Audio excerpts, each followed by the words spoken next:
my needs. One call to compare options from multiple carriers. For a free no-obligation consultation, call 800-430-1251. Imagine the peace of mind you'll have knowing that you've explored your options and chosen the right plan for you. No more second guessing whether you could have found better coverage. Whether you're looking to reduce the cost of your plan, add benefits, or simply ensure your current doctors are still covered, this is one call that could make all the difference. Don't risk missing out on Medicare Advantage plans with important additional benefits. Call the Benefits Network to speak to a licensed insurance agent about Medicare Advantage plans and compare rates from national carriers. I called to make sure my doctors are still covered by my plan. I called to see what coverage and benefits change in my plan. I called to find the plan that fits my needs for next year. One call to compare options from multiple carriers. It's your health, your peace of mind, and your time. Make the most of it today. For a free no-obligation consultation, call 800-430-1251, 800-430-1251.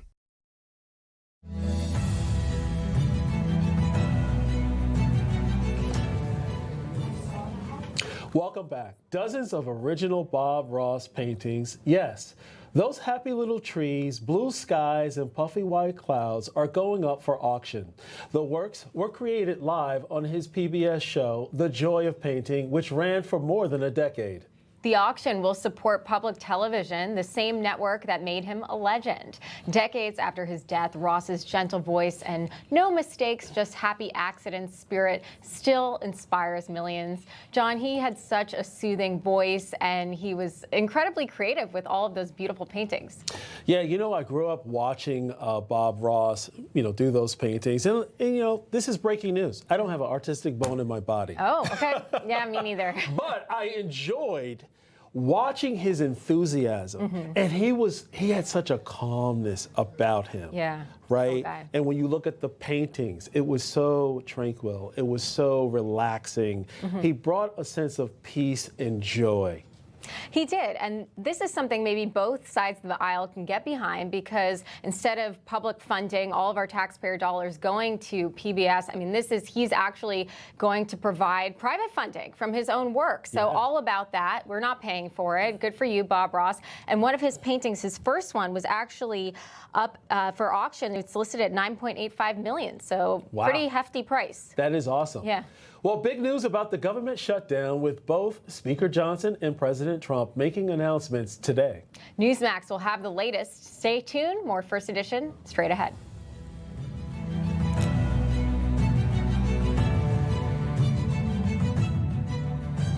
It used to be common. Our newscasters had common sense. They gave it to you straight, just the facts, and real news. John Bachman is like them. He tells it like it is. Catch him every weekday on Newsmax 2. Hi, folks. We're back. If you've been injured in an accident that's not your fault and you don't have an attorney, listen up. We have legal professionals standing by to answer your questions and tell you what your case is potentially worth. Pick up the phone. Call now.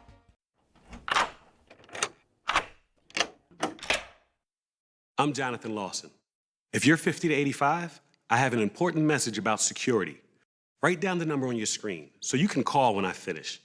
The lock I want to talk to you about isn't the one on your door. This is a lock for your life insurance, a rate lock that guarantees that once you're insured, your rate can never go up at any time for any reason. But be careful. Many policies you see do not have one. But you can get a lifetime rate lock from Colonial Penn.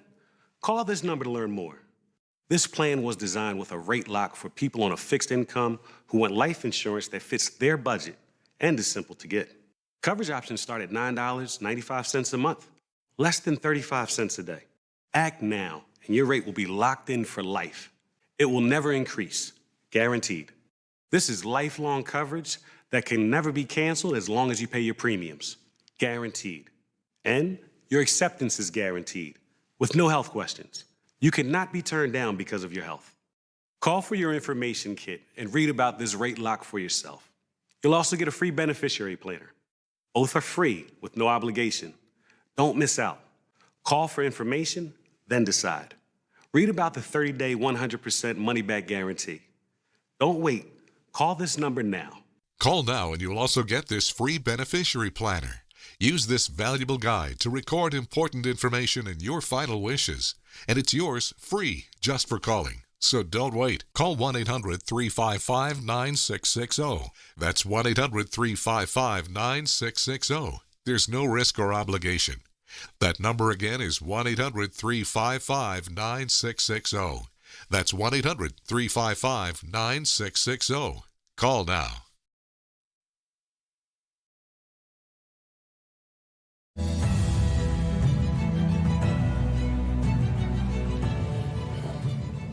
Welcome back. Stay with Newsmax and Newsmax 2. House Speaker Mike Johnson will have an update on the government shutdown at 10 a.m. Eastern Time. Then President Trump is making an announcement this afternoon at 3 p.m. Eastern.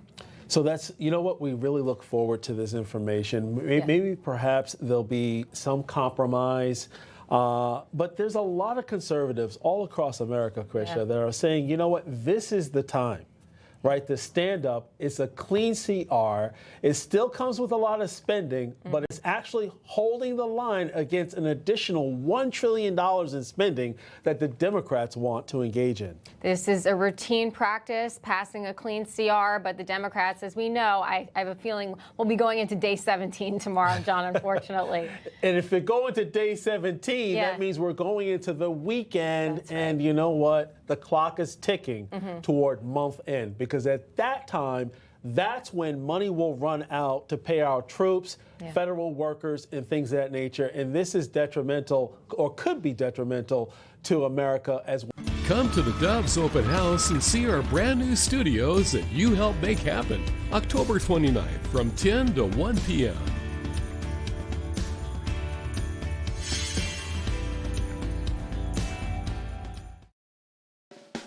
You're tuned to the Dove, encouraging and informative, helping Oregon, Northern California, Idaho, and Nevada start the day with news and encouragement. This is Mornings on the Dove. And good morning to you. Happy Monday, Tuesday, Wednesday, Thursday. There we go. Welcome to Mornings on the Dove, where just about anything goes and usually does. And even Jerry Bildon's here, which makes the whole show complete. So we can go home now. Okay.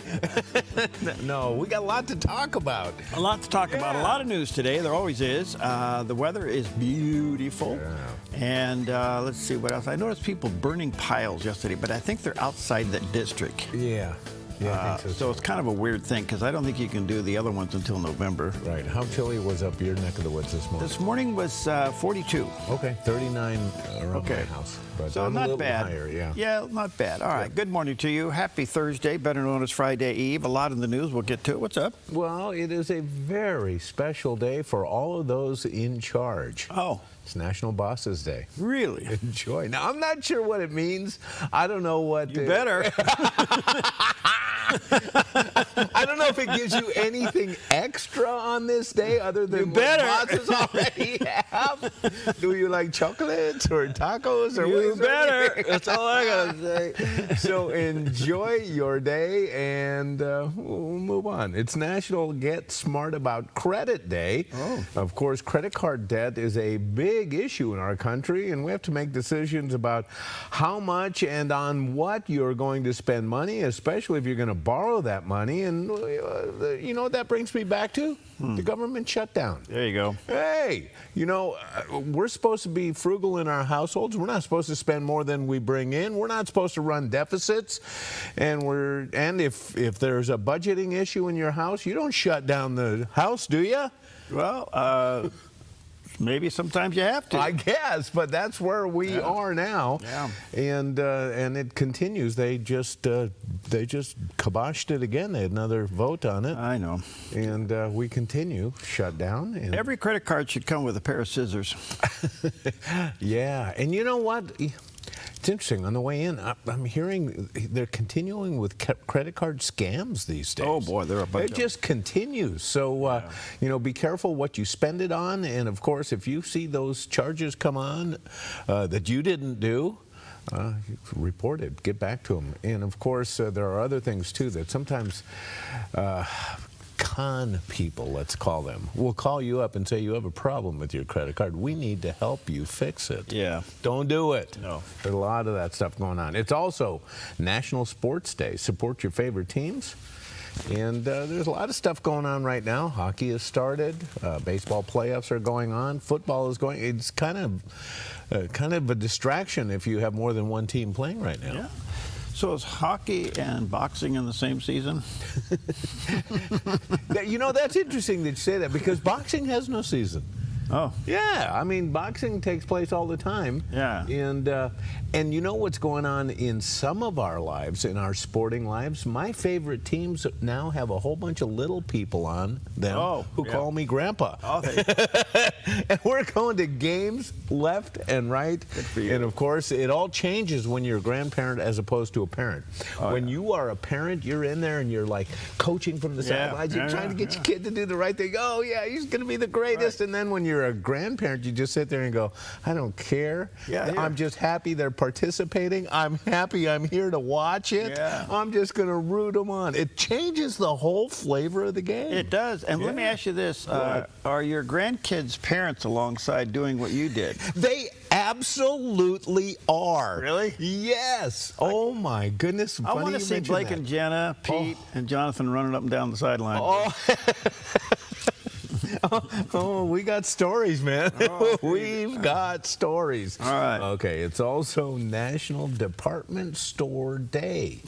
So what is the future of department stores? I mean, this was a big thing when they came about. People like the Selfridges opened up. Also, Marshall Fields, and they opened up shopping experiences. Is that still available, and what's the future?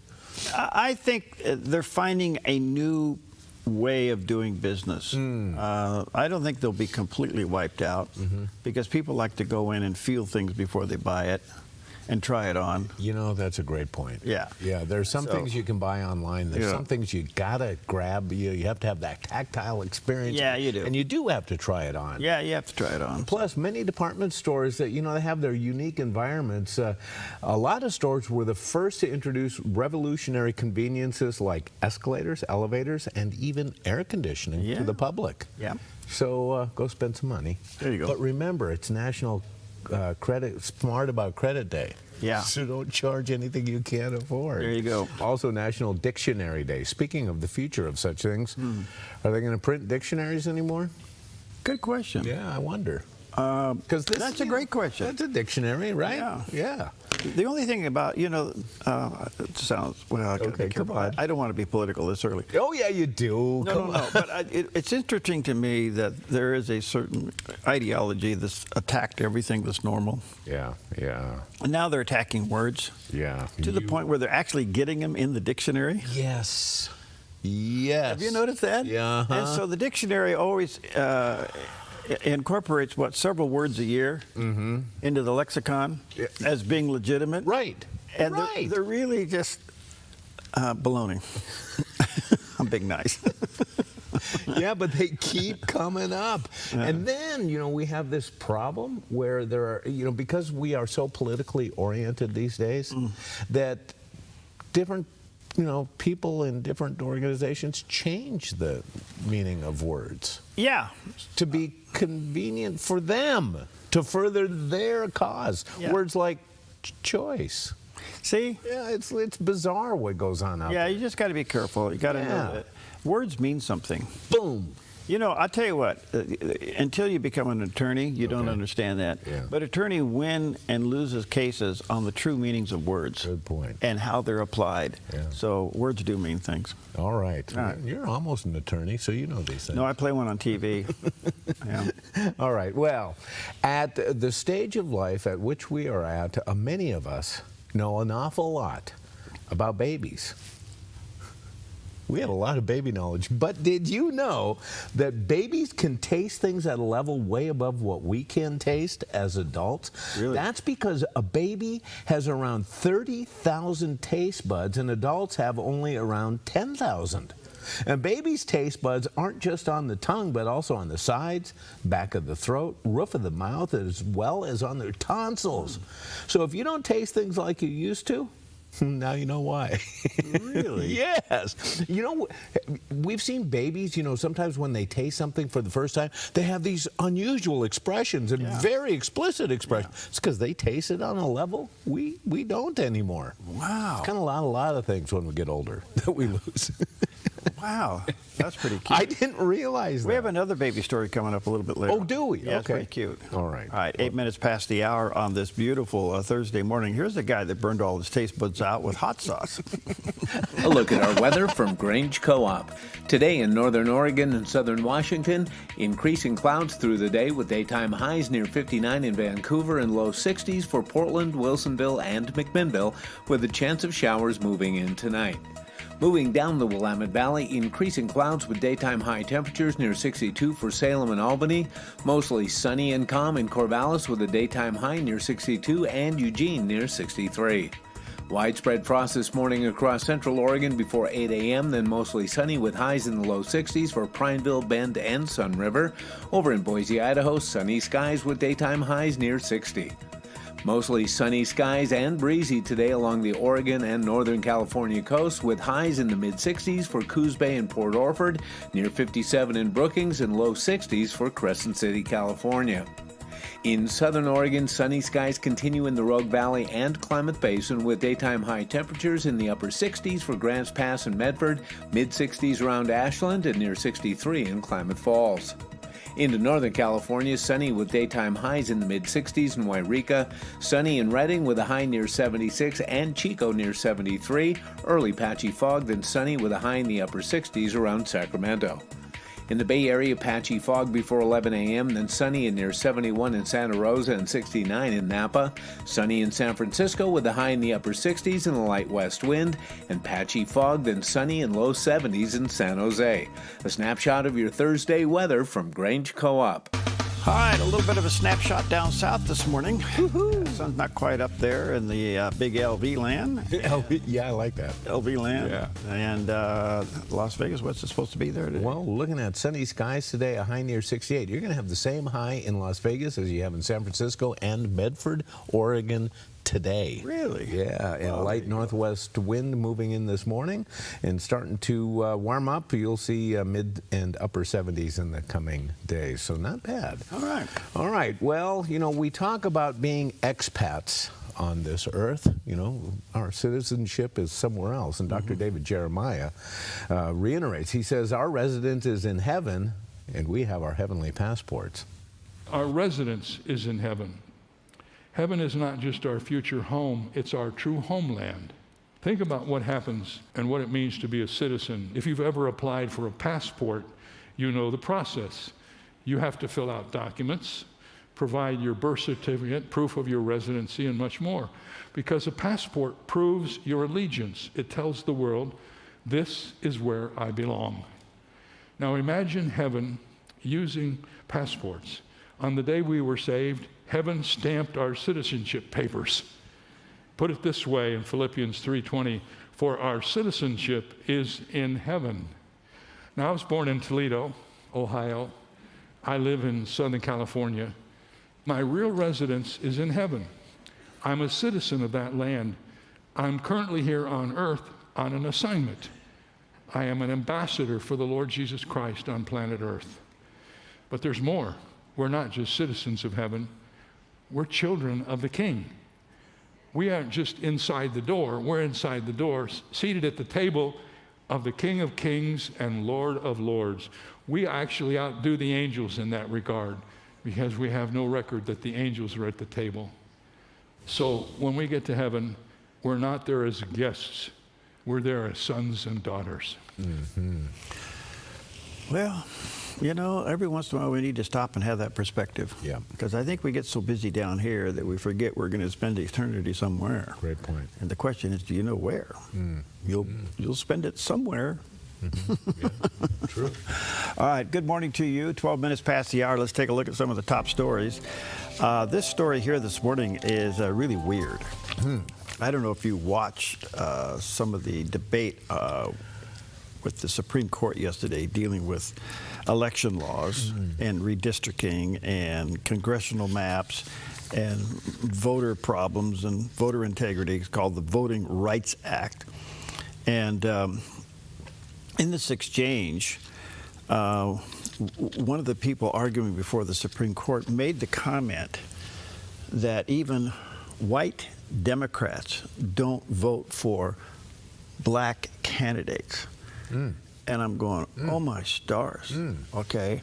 And then Justice Jackson got up and made a statement that was really amazing. Now, she's obviously a liberal on the Supreme Court there. Extreme liberal. Extreme liberal. Yes, and she makes this comment referring to black Americans as being disabled. In other words, they are, she put them in the category, she said, going back to this discriminatory intent point, I guess I'm thinking of it, the fact that the action absent discriminatory intent is really not a new idea in civil rights law. And my kind of example of this is something like an ADA, Americans with Disability Act, Jackson said, and that somehow black voting Americans are disabled. How exactly are they disabled, and in what way? I'm going, what does that mean? What does it mean? Yeah, right. I mean, it was the most bizarre argument in briefs and arguments that I've heard before this. And I only watched a little bit of it, so I pulled the story up and I'm reading this. The whole story doesn't make a whole lot of sense, other than they're arguing congressional districts, voting rights. The NAACP attorney got involved, and she's the one that said that white Democrats don't vote for black candidates. I'm thinking, wait a minute, why are we racializing everything? Everything.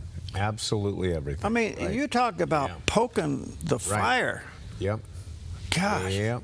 But and I'm thinking, is she really qualified to sit on the court? Right. Yeah. No. That's a great question. I don't know how she got on the court, to tell you the truth. And it's interesting too, because voter rights issues have been discussed over and over and over again, and it's one of the reasons that they tell us that we don't have to show ID, because it's discriminatory to people of color, because a lot of them don't have the ability to go down and get an ID with a photo on it. And especially when black voters are interviewed on the street, they take offense to this. Look, I think this is one of the most bizarre things I saw yesterday with this. I mean, it was only news for a couple of hours. It's gone. The only reason I bring it to the surface here is the people who yell for critical race theory are the people who actually promote it. That's a great point. And now we see it at the Supreme Court level. It's absolutely crazy. Well, sticking with law problems, number 2 here is judges temporarily blocked a president's layoff of federal workers during the shutdown of the government. Again, here we have a lower district court making a decision of the presidential action on a national level. The Supreme Court came down on this, but there is no consequence for going against what the Supreme Court ruling is. There is an ambiguity within our system right there. Yep. Okay? And these lower court judges know it.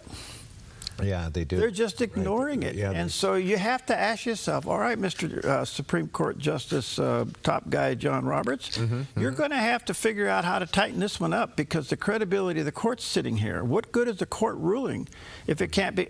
Everything else that the court decides is final decision. But you got legal system within the legal system that has found an ambiguity, and they can't enforce their decision. Yeah. It's really kind of weird. It's just a weird thing. Anyway, so the president, wants to permanently terminate people. And by the way, you know what's really interesting? What? When you look at these people that are slowly being laid off during this shutdown, don't get me wrong here. I don't like anybody losing their job. I'm not just trying to be crazy here. But they are usually categorized as non-essentials. Well, let me ask you something. why is a non-essential employed anyway? Good point. And, you know, I heard it argued by a federal worker who got laid off.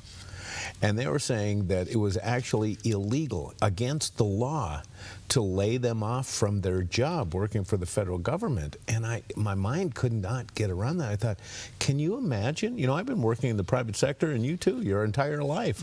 Can you imagine being in a job where they tell you it's illegal? You cannot be fired? It's like, you need to get a grip on reality. Okay, and let me tell you how close that has come to private employment. Okay. The HR laws and the way they're written today, and I don't want to get off on one of my tangents here because it's too early and I'm still recovering from a good night's sleep. Okay, well, I'm glad you got one. Thanks. Yeah. And let me just summarize it this way. All the HR laws are against the employer. Oh, no kidding. Yep. Yeah. They are not for the employer. Wow. They're all for the employee. On this National Bosses Day, the truth comes out. How about that? Fire somebody and see what happens to you. Oh, yeah, I would. Yeah. Stick around, I'll show you. If you don't buy me that hamburger, you're toast. I'll go quietly, don't worry. No. Okay. Well, now here's another one. What? We had one of our own from Oregon, if you remember, Lori Chavez DeRimmer. You know, she got appointed by President Trump to be the labor secretary. Yeah. Well, and she was a liberal. Okay. Yeah. Right. Kind of a liberal. Yes.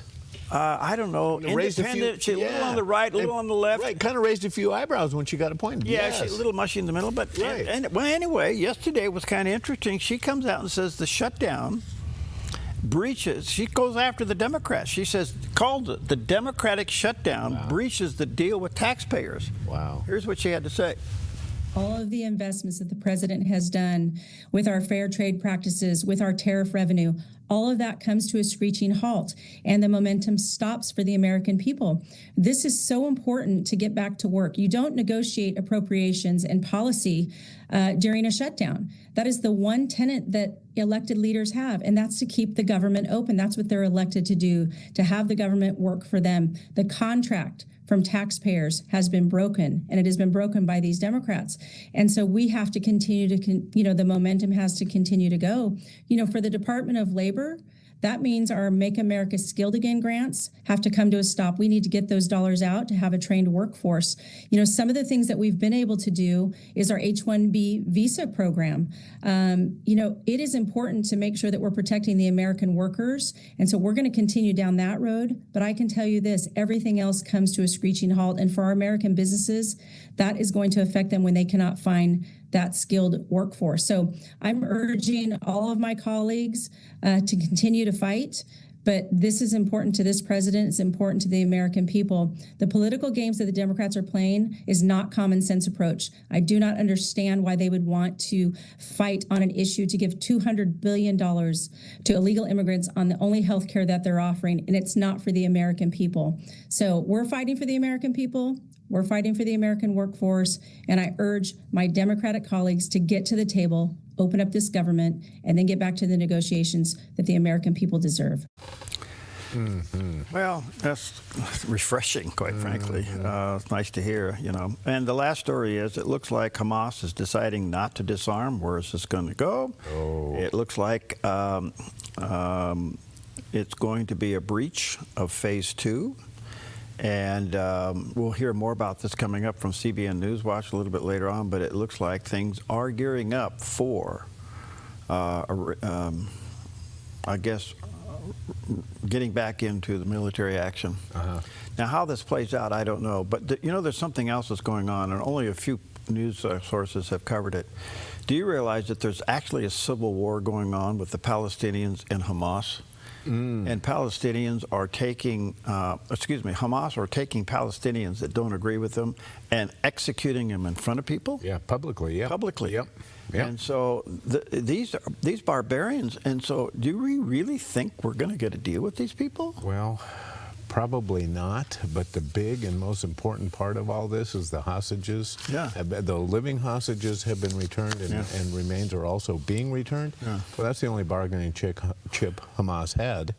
When that's done, if they don't continue with the agreement, they're toast. And the president, did a masterful job by getting all of the supporters to agree. So they cut the supply chain down out. So I don't know. We'll see what happens. But I think we are all expecting now for the war to resume, so to speak. We'll see how that plays out. By the way, remember the aid flotilla that was coming with multiple ships with Greta Thunberg, the environmental activist? Well, you know that when they got there, they checked all the ships. There was no aid on any of them. It was just a political stunt. Gosh, the deceit is amazing. Isn't it amazing? It yes. is. It's kind of like mind-boggling. Yeah. This is stuff you read about in novels. Yes. And you scratch your head and you think, who's this? Yeah. Well, anybody really swallow this? Yeah, it's a bad chapter. I'll go to the next one. I'll move on. Yeah. All right. Well, listen, what do we have today? What is it? Oh, Boss's Day. So you can have anything you want to eat, because that's the only thing we didn't have. Yeah, what do you feel like? I'm thinking. Okay. I'll be right back. I'm thinking. Would you dare to believe that you still have a reason to sing? 'Cause the pain that you've been feeling, it can't compare to the joy that's coming. So hold on, you gotta wait for.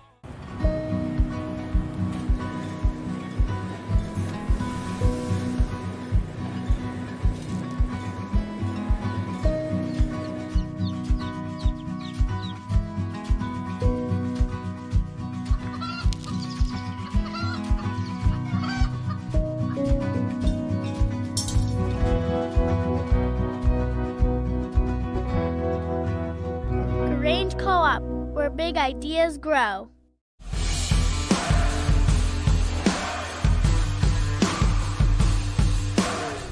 Men of Southern Oregon, we are thrilled to announce that our next Game Changers, we are bringing in author and speaker Lee Strobel. If you're not familiar with Lee Strobel, he wrote The Case for Faith, The Case for Christ. He is the man behind the movie The Case for Christ, and he's got a new book out called Seeing the Supernatural. Recently, he's been featured on The Sean Ryan Show. He's been featured on Tucker Carlson. A lot of his books address big questions that believers have, and even the unbelieving world, about heaven, about Jesus. Can we trust the resurrection? He was formerly an atheist, and through his research, he came to the faith. I'm super excited for you guys to experience Game Changers at Edgewater Christian Fellowship with Lee Strobel. Get signed up. It's November 2nd, 6 p.m. God bless you guys.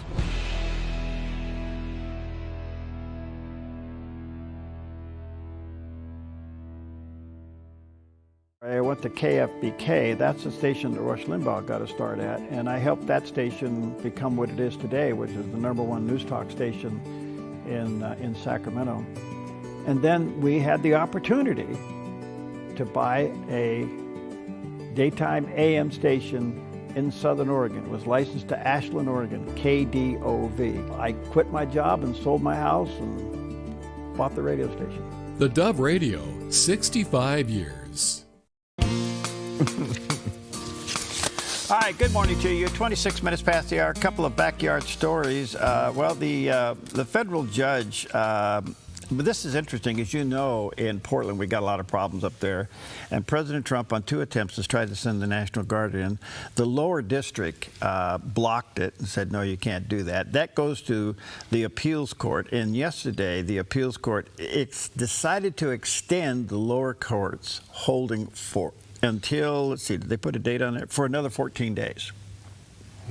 So the appellate court is upholding the lower court, the district court's decision to not send the National Guard into Portland for another 14 days. Now, I don't know what that means. Yeah. It's a 3-judge ruling panel that's going to try to figure this out. There's another clock ticking, and we'll see how that goes. That's the tariff clock is ticking before the Supreme Court when those arguments are going to be heard. Okay. But I think the president understands on that particular issue is he's probably got to the first of the year before he hears on that, so he's really pushing hard on everything right now. Okay, yeah. But in Oregon, the stay of no National Guard in Portland is for another 14 days. You know, it's interesting too, because these National Guard troops are being brought in, or at least they want to be brought in, because to protect federal buildings, right? So federal buildings, is that on federal land? Like, for example, like airports. Are airports federal? They're not. Okay, that's a good point. Yeah, because can't you put troops on your own property? Like, if it's federal ground, who can tell the president that he can't put federal troops on federal property? Okay, that's a great point. I can't answer, but there are some examples. Example number one is we own this building, but we don't own the land. Okay, right. Okay. Right. Yes. And so we have this like 950 million year lease on the land. Okay. Okay. Yeah. But it comes with restrictions. Yeah. What I can and can't do, what we can and can't do. Okay. Here. But we own the building. Okay. This is pretty common, especially when you're dealing with government lands. A lot of people have cabins on government property. Yeah. Okay. Yeah. So I don't know if the federal building in Portland is on city land or federal land. Or state land. So I don't know. I'm assuming it's a federal building on city property. Okay. All right. So that probably comes with some kind of lease agreement. But that doesn't preclude protecting the building. Right. That's federal property. Right. And so is a federal employee. Yeah, and I don't get it if local law enforcement is being withheld, because I don't think it's a law enforcement issue; it's an administration issue. It's administration, right? It's so ideological. if they're not going to protect federal buildings, why can't the federal government protect their own buildings? Well, that's I don't get the it. argument. That's the argument. All right. So then the other thing, you brought it up yesterday, and so here it is.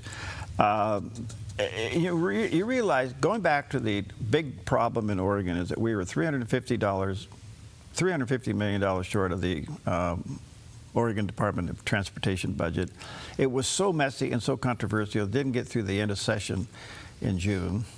So it got kicked out to a special session, and the governor's in a hurry to do her job. She says, I have to do my job. I've been elected to do my job. We got to get this done. So she has a special section that goes on for a month, and finally passes a bill that raises taxes in the state of Oregon, $4.3 billion over 10 years to solve a $350 million program, while they're spending an extra $500 million in giving health care to illegals. Do I need to go any further? No. Well, yesterday the day is set. Now she is not in a hurry to do her job. She's decided to wait until November 12th before she signs the bill that increases the tax $4.3 billion. Okay, so that it only gives 60 days to gather the signatures to challenge your bill. Right. Boom.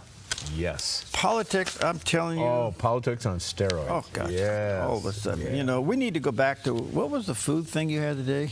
We had no food thing today. We decided it's your day, and you get to decide. Okay. Well, I'm still deciding. Okay. Think about it. I had a half a cup. How many of you had? You got one there. Yeah, this is number 4. 4 cups.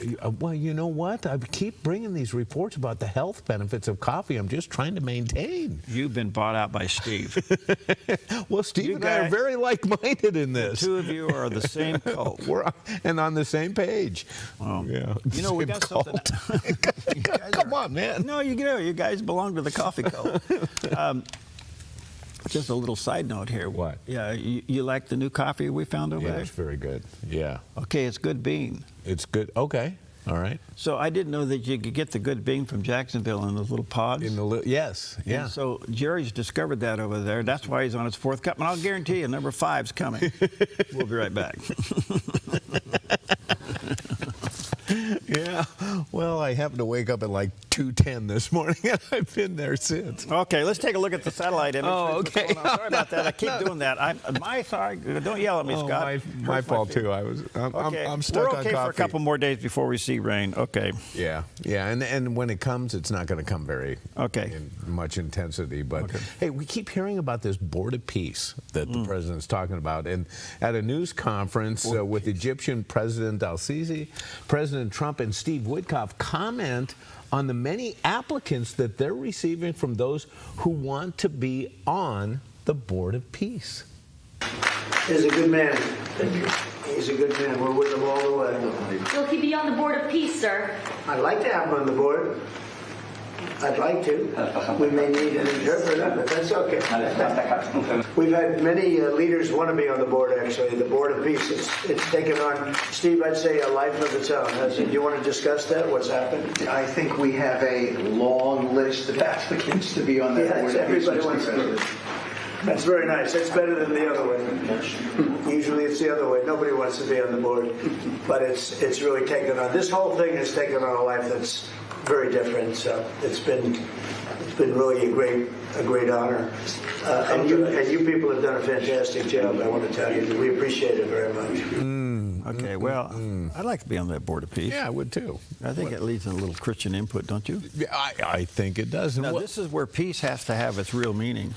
Right, and which makes us think again of the UN. What's the future role in the UN? If we're dealing in the Middle East with a Board of Peace. Yeah, well, you know what? What? There's two things that's happened here. He's preempting the UN, and he preempted this big meeting that Putin and Xi and the leader of India had. Remember they had the little powwow? Right. They thought they were going to be in control of the world. Right. That thing just completely wiped out what's happened in the Middle East. That's a very good point. Yeah, it's kind of interesting. Yeah. All right, well, let's see here. I'm still thinking about, I'm waiting. I know. I'm waiting. Now we'll take a break. Okay, we'll be right back.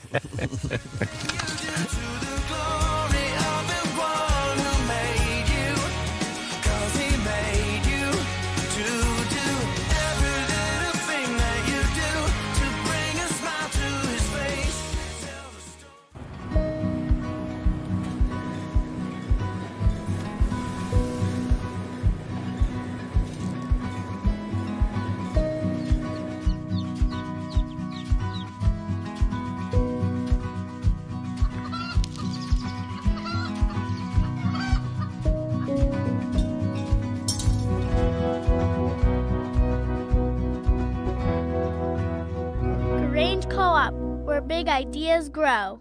After months of planning and construction, the Dove's brand new studio and setup grade is now complete, and you've made it happen. To celebrate and give you a chance to see this important milestone, the Dove is hosting an open house October 29th from 10 a.m. to 1 p.m. at our studios at 2070 Milligan Way in Medford. Come out and see what you did for this major accomplishment. To RSVP, call 541-200-6043.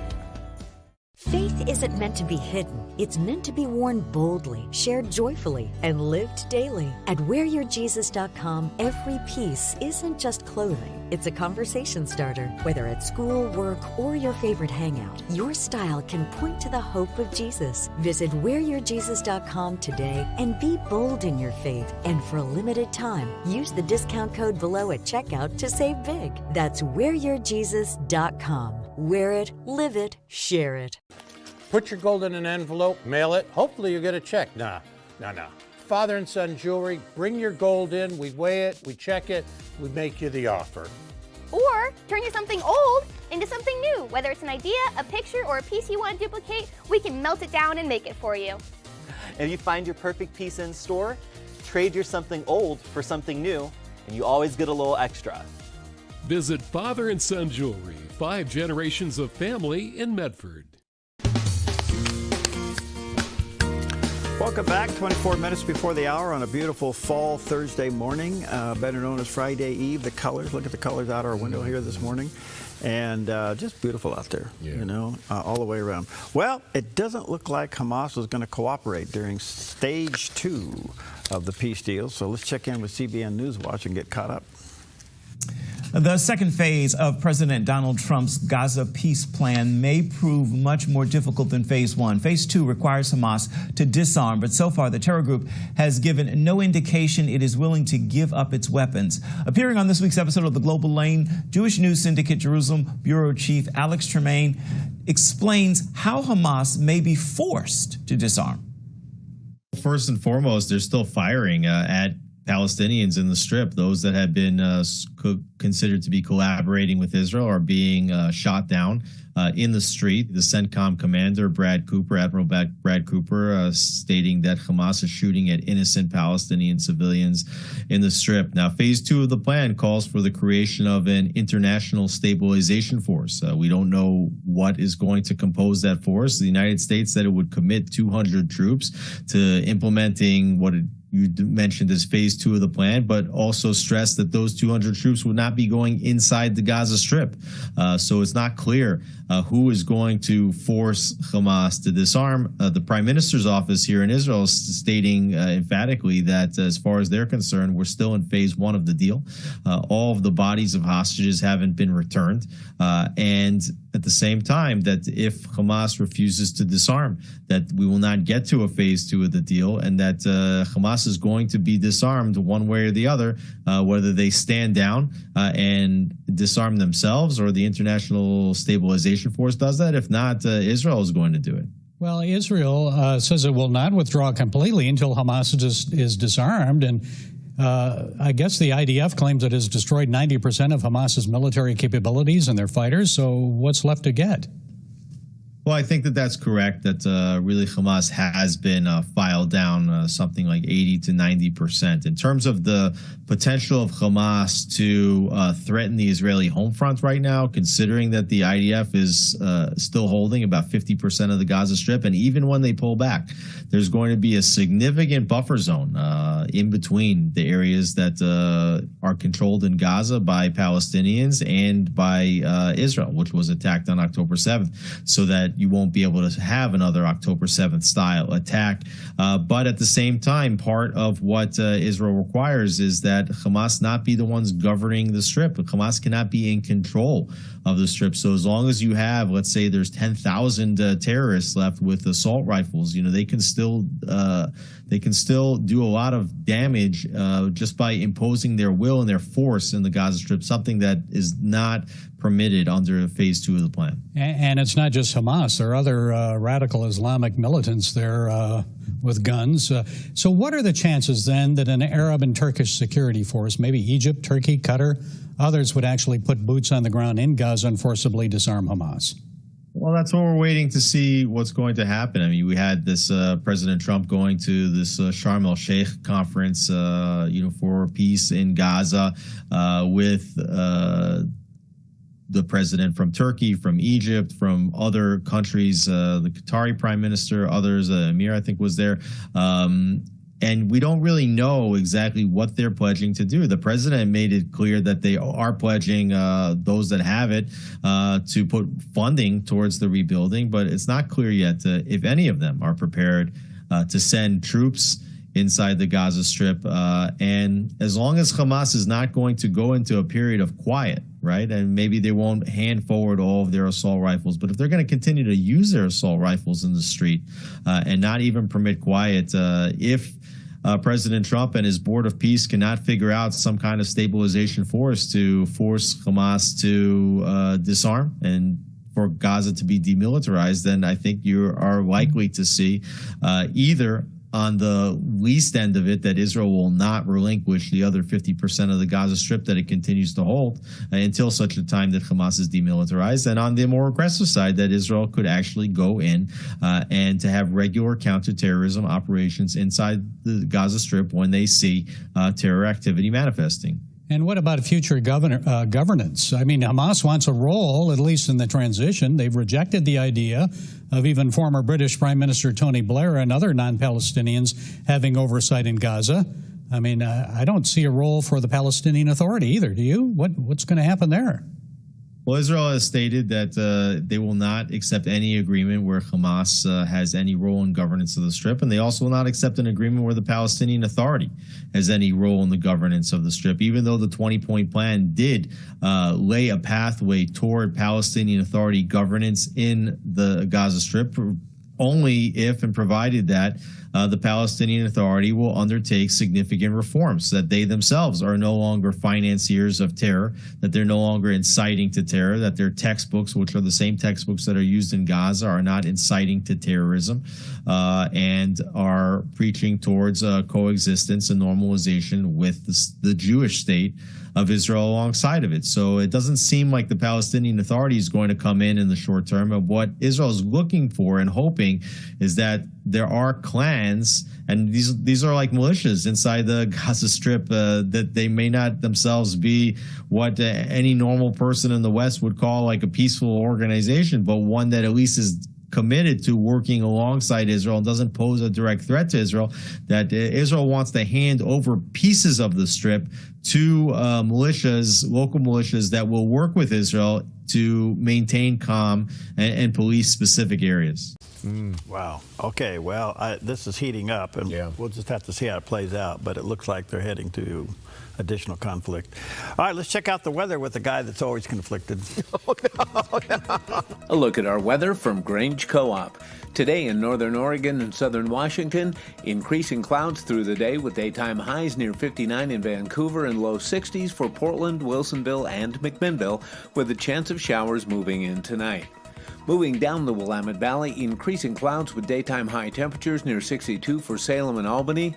Mostly sunny and calm in Corvallis with a daytime high near 62 and Eugene near 63. Widespread frost this morning across central Oregon before 8 a.m., then mostly sunny with highs in the low 60s for Prineville, Bend, and Sun River.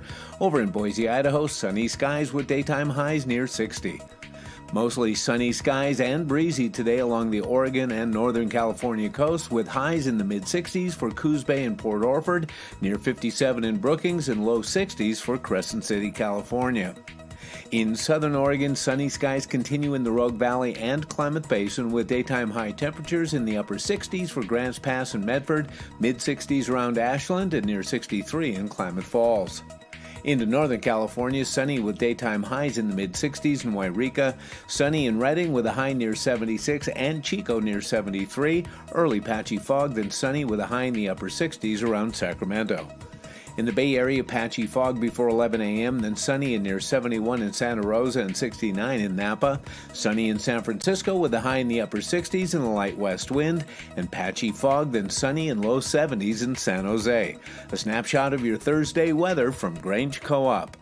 And a snapshot of Mount Ashland this morning. What little snow we had is slowly melting up there. So anyway, it does condition for the upcoming season, so that's all good stuff all the way around. Get you fired up just thinking about the coming season. Okay, well, it was one of the most audacious and hilarious heists ever, and it took place on this day in history.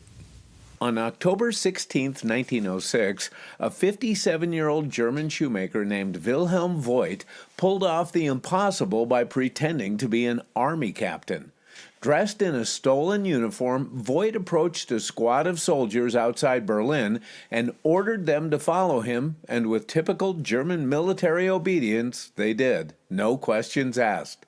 They marched 20 miles to the town of Köpenick, where Voigt arrested the mayor, seized the town's cash box, ordered the troops to deliver the mayor to the Berlin police, and on the way, made off with 4,000 marks, all under the authority of his fake rank.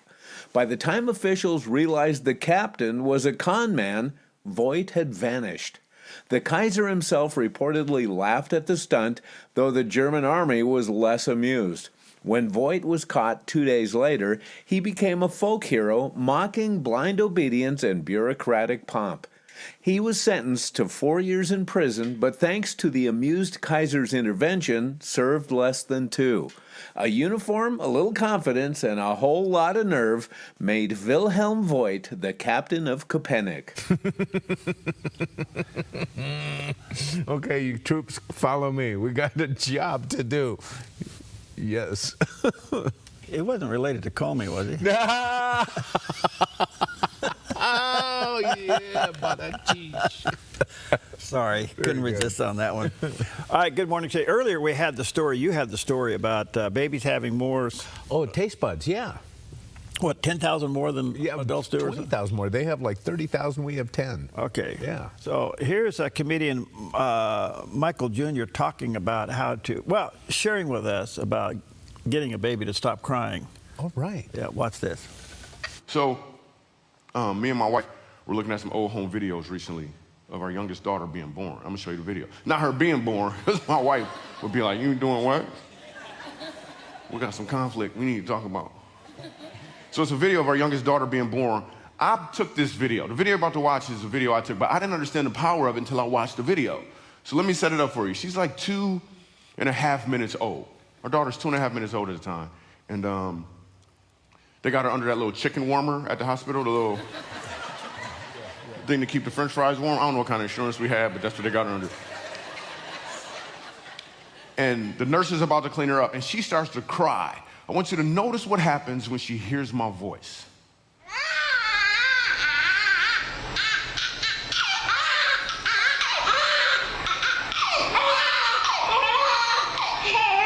Okay, Portland, look, I'm right here. It's okay, it's okay.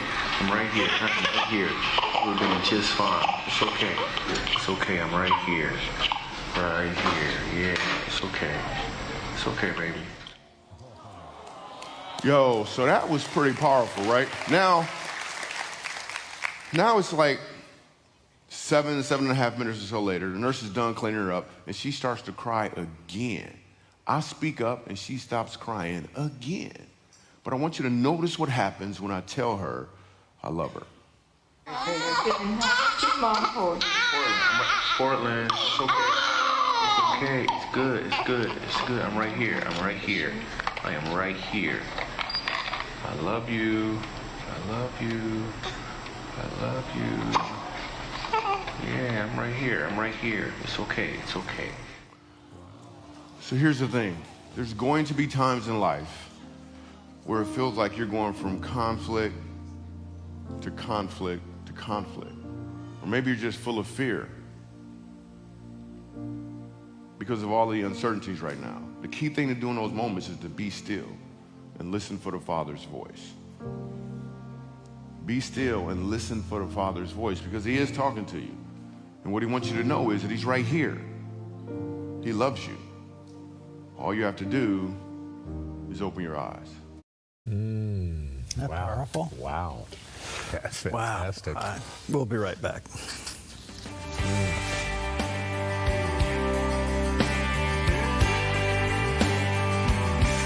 And I lift my hands in holy devotion to you. The Dove's brand new studio is complete, and you've made it happen. To give you an in-person chance to see this important milestone, the Dove is hosting an open house Wednesday, October 29th from 10 to 1 p.m. at our studios. Hope to see you.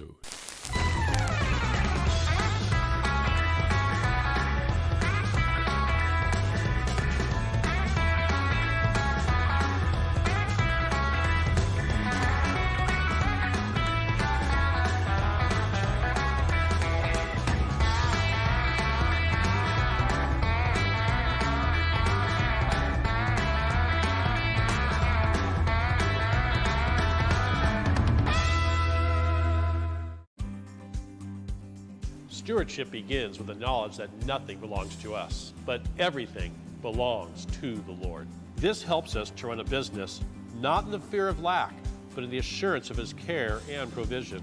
Such a perspective eliminates the drive to sell and replaces it with a heart that says serve. This begins with serving our clients and coworkers with integrity and genuine care. That's why at Kelly's, it's automotive service with a heart for God, and treating others as we ourselves would want to be treated.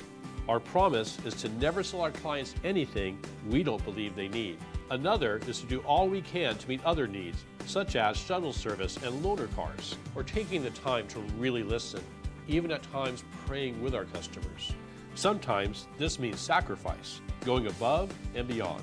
But that's why I work for Kelly's Automotive Service, honoring God while serving people with honesty and integrity. Hi, I'm Sherry Breslin with Rogue Valley Security. Whether it's alarms, cameras, keyless entry, or even Starlink, we tailor solutions for your home or business. We believe in professionalism, excellence, and integrity. Every job, every time. Visit RogueValleySecurity.com. All right, welcome back. Happy, what is today? Thursday, better known as Friday Eve. Good day in the neighborhood. Well, Senator Lindsey Graham, he's pretty ticked off. He was on a watch list by the former FBI. Oh, yeah. And they were monitoring his phone calls. Yeah. And he's not a happy camper about it. Now, whether or not this is going to result in some kind of legal action, I don't know. But here he is talking about how he was being spied by the FBI. Hey everybody, Senator Lindsey Graham here. I just received a phone call from Dan Bongino, the number 2 at the FBI, giving me a briefing about what you've probably heard about by now.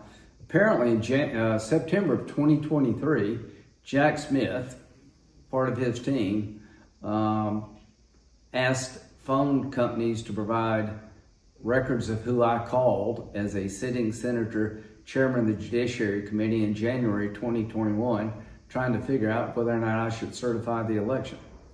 The FBI needs to be congratulated for finding this and exposing it.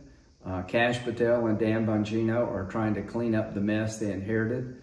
I want to thank them profusely. And what happened should unnerve everybody, whether you like me or not, whether you like my politics or not. I was the chairman of the Judiciary Committee in January 2021.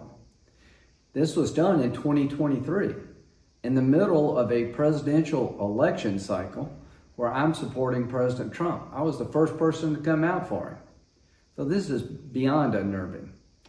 And one way to make sure this doesn't happen again is fire people who were behind it and hold the government accountable for violating the rights and separation of powers that exist in this country to make sure that we can have a system of checks and balances.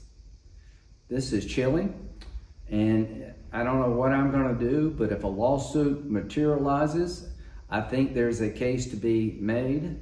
I will make it, not only on behalf of myself, but for those in the future who may find themselves in my position. A constitutional responsibility as a chairman of a committee to find out what happened. This is the desk I did my job from in January 2021. As chairman of the Judiciary Committee, I did the job as I felt necessary. And to believe that the Department of Justice or a special counsel would subpoena who I called, where I called from, should bother everybody. It certainly bothers the hell out of me. So how corrupt was or is our government? I mean, it's easy to become cynical and run off the rails, but here he is, chairman of the Judiciary Committee, subpoenaing people, and while he's subpoenaing these people to come in and testify, they're going out the back door and going after him. Yeah. I mean, the weaponization of the FBI during Comey's days. Now, Comey's up for something else, and I don't know if they can link these two cases together under what they call Conspiracy Act. It's possible. I don't know. But, gosh, I just don't think we had any idea. Now, I'll say this quickly. When I was running for Congress back in 1873, my little prayer partner in Sacramento, and we were praying back and forth, and she said to me, she said, "You're to do it, but you need to know something." And I said, "What's that?" And I said, "You have no idea how corrupt Washington is." Oh, gosh, yeah. And I was young and dumb. I didn't think much of it. But here we are today with the covers being pulled off. This is the law of reciprocity. What goes around comes around. God will not be mocked. God is pulling the covers back. Republicans and Trump is being blamed for it. Yeah. But God's pulling the covers back. So get ready for it. More to come, by the way. More to come. Yeah. I think we just missed the off-ramp. I'm sorry. No, that's okay. But what else you want to talk about? Well, what have you learned? What have you learned from this, Grass? I think the other thing too, it wasn't just Lindsey Graham. No, there was about 6 of them. I think. 6 or 7 senators that were being watched. I just don't think we. We're so busy with our lives, it's not sinking in. It's so busy that we don't understand the hypocrisy of what Governor Kotek has done to us. Right. We're so busy with all this stuff. Yes. They're actually counting on us just being loud with no force. Right. Well, and they also were counting on the fact that they didn't think Trump would win. Because all these shenanigans, nothing would come to light if there wasn't a change in administration. Nobody's ever been attacked like he's been attacked. Right. I'm not saying, look, it sounds like I'm, defending him, and I am. But the point being, nobody's ever been attacked. And for him to still win after all of that, right. Is it providential? Yes. Yes. You have to ask yourself that question. Amen. All right, take with you the Gospel of Mark, chapter 10, verse 45. For even the Son of Man did not come to be served, but to serve, and to give his life a ransom for many. That's what Jesus did for you. Your property demands equipment with more reliability, durability, and versatility built in.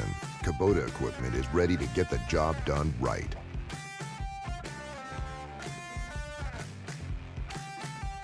I saw an opportunity to take the news and combine it with a Christian format. In listening to Christian media and radio, I thought, well, why should those people leave that radio station to go somewhere else to get informed, to get the weather and get the news, and then hopefully they'd come back during the day? So we created the format where we do a live 3-hour morning news talk inspirational show. It's a model that we've stuck with all these years. The Dove Radio, 65 years.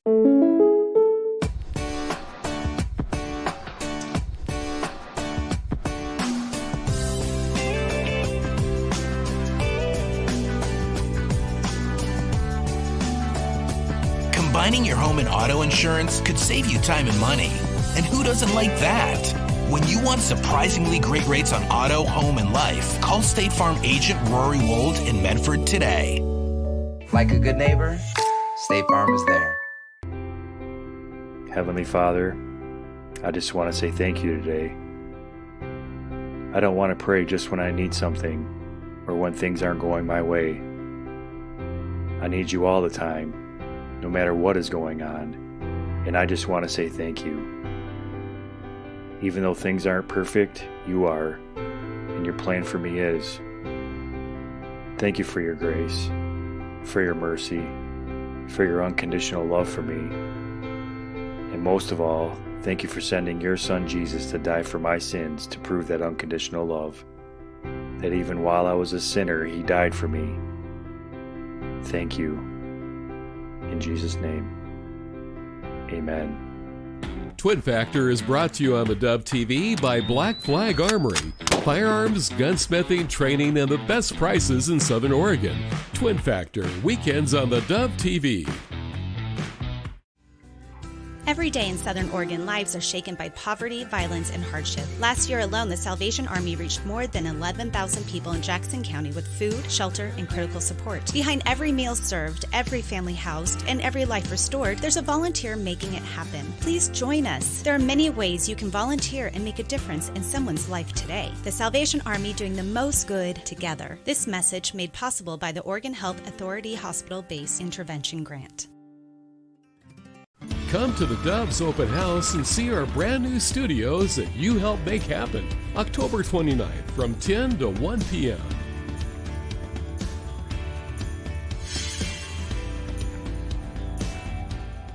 Tune to the Dove, encouraging and informative. Helping Oregon, Northern California, Idaho, and Nevada start the day with news and encouragement.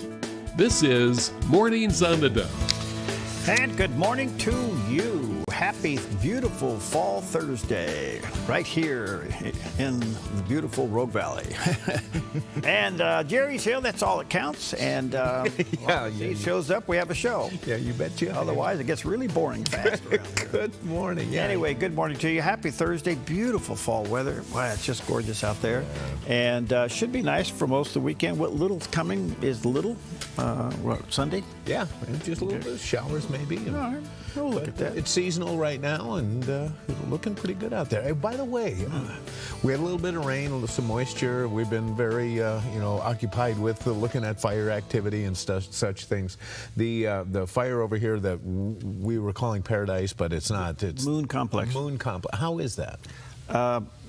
I don't know. I haven't heard anything about it. The last time I heard it was 18% contained. But we're not seeing anybody flying, and we know not out of here. No. Yeah. Okay. I think the last rain helped a lot. Yeah, I think so. I'll check it out for you. Anyway, good morning to you. Let's see. It is a nice day in the neighborhood, and what is today? Well, it's National Bosses Day. Yes. Like bosses need a special day. Anything in particular you would like on this day? Like maybe anything special to eat? Because we don't have anything on our menu today. I just think it'd be nice if all of you just did your job. Do we have to be in the building? See? See what I mean? You know, the whole climate, the whole atmosphere of what you have to manage these days is changing. How do you do it? I don't know. There's an old saying, it's lonely at the top, but you eat better. Yes. Enough said. Moving on. It's really lonely up there. I love it. It's National Get Smart About Credit Day. And, of course, credit card debt's a big issue in our country. And we have to make decisions about how much and how we're going to spend, what we're going to spend it on, if we're going to actually borrow money to spend it, which brings this whole government shutdown to the forefront. Because how long can we live on the government credit card? Well, isn't it crazy? Huh? Only the government has exceptions to all the rules. Oh, and speaking of exceptions to the rules, you know, the big hiccup in this whole thing are extending tax credits for Obamacare that were supposed to be temporary because they're running. Well, wait a minute. Why did they make them temporary? And why is it now worth shutting down the government if a temporary fix, something that you guys did during COVID, by the way, runs out? Why did if they weren't supposed to run out, why didn't you make them permanent? Jerry, I thought you were smarter than that. Golly, help me. Well, you're exercising common sense, and that just won't work with government.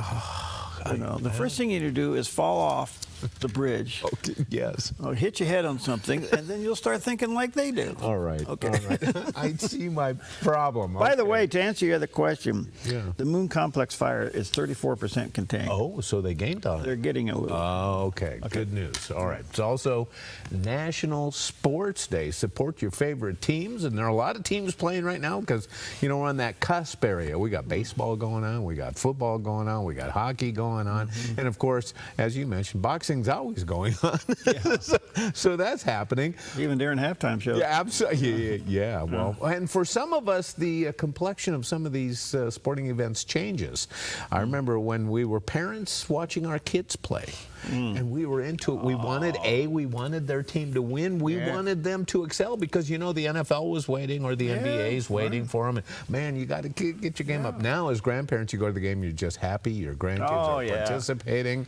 They're healthy. They're running up and down the court. Oh, you give them chips and Snickers.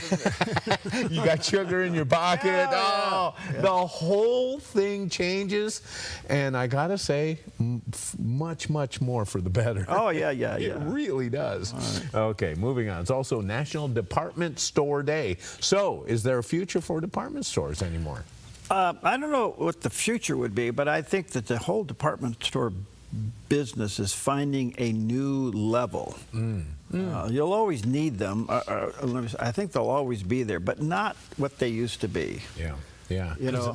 We've gone from malls to drive up to the store you want to do business with. Yeah, right.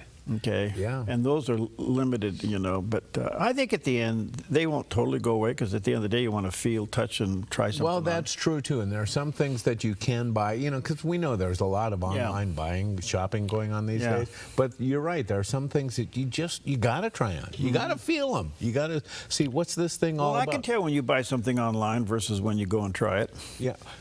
Okay. Check this out. Now, this is a true story. Ann was looking at a chair online, And she ordered from a major department store. Oh. And she ordered it, and she got it in, and it had a snag in the fabric, and she wasn't happy. But more than that, the snag in the fabric, she was unhappy with the lack of quality of the chair. Yeah. And so now you combine the lack of quality and a little snag, so she got a hold of them and said, and she took a picture of the snag, said, first of all, I got this snag. So they said, we'll give you a 20% discount if you keep it. So then she hemmed and hawed. She goes, no, I don't think so. They said, we'll give you a 50% discount if you keep it. Yeah, 50%. And so finally she said, no, Jerry, this thing is just too cheap. She went down locally to one of our local furniture stores. She found one that she liked, and she bought it. So she decided to return the other one, and they said, no, don't return it, just keep it. And I looked at that and I said, Pam, does that mean that it costs them more to ship this thing than the value of the chair? Put it back in the recycling. Yeah, manpower. You see that box over there? See how broken that box is over there? Okay, so we had a shipment come in here yesterday, and it was damaged like crazy. Okay. So I told Melinda, I said, now take pictures of that. And then we took it out, we put it all together, and there were scratches and dents, and took pictures of it. So we're right where Pam was. We're calling the company and say it was damaged, now what? Yeah, right. And I got a funny feeling they're going to do to us what they did to her. You guys just keep it. Yeah, right. And I have another buddy. He ordered a pair of skis online, brand new skis. And he got the skis. Hey, these are great. Next week, another pair comes. Oh, really? So, yeah, from the same company. And he calls them up and he says, hey, you guys, you sent me an next pair of skis. I got them boxed up. All you have to do is come pick it up. And they said, no, just keep it. I don't get it. I don't get it either. Yeah, anyway, moving on. National Dictionary Day. Really? Look up I don't get it, because we don't today. Yeah. So, are there going to be any more printed dictionaries? Yeah. I mean, we've seen them since 1806. That's when Noah Webster published his first dictionary. Yeah. 1806. Yeah, well, that's when words meant something. Yeah. Okay, that's enough on that one, too. By the way, he's one of our founding fathers. Yeah. Noah Webster, yeah. Okay. And moving on, at this stage of our life, many of us have a lot of baby experience and knowledge. We also realize in that knowledge that there's a reason why God gives us babies when we're young. But did you know that little babies baby eating an Oreo? Yeah, that's an Oreo. And babies can taste things at a level that way above what we can taste as adults, and that's because a baby has around 30,000 taste buds, and adults have only around 10,000. And babies' taste buds aren't just on their tongue, but also on the sides, the back of their throat, the roof of their mouth, and as well as on their tonsils. So if you don't taste things like you used to, now you know why. Reduction of taste buds. Wow. And you can see it on their faces. A lot of times when a baby tastes something new, it just cracks us up as they respond to it. So there you go. Did your mother put hot sauce on your binky? I didn't think, I never knew there was such a thing as hot sauce until I was in junior high school. I didn't even know it. Your mother, I know she's watching this morning, so I just want to know, did you put hot sauce on his binky? Why? Watch how he does the weather here. Take a look at this. This is how he does the weather if you don't believe it. All right, there we go. Let's go to weather. A look at our weather from Grange Co-op. Today in northern Oregon and southern Washington, increasing clouds through the day with daytime highs near 59 in Vancouver and low 60s for Portland, Wilsonville, and McMinnville, with a chance of showers moving in tonight. Moving down the Willamette Valley, increasing clouds with daytime high temperatures near 62 for Salem and Albany, mostly sunny and calm in Corvallis with a daytime high near 62 and Eugene near 63. Widespread frost this morning across central Oregon before 8 a.m., then mostly sunny with highs in the low 60s for Prineville, Bend, and Sun River. Over in Boise, Idaho, sunny skies with daytime highs near 60. Mostly sunny skies and breezy today along the Oregon and Northern California coast with highs in the mid-60s for Coos Bay and Port Orford, near 57 in Brookings, and low 60s for Crescent City, California.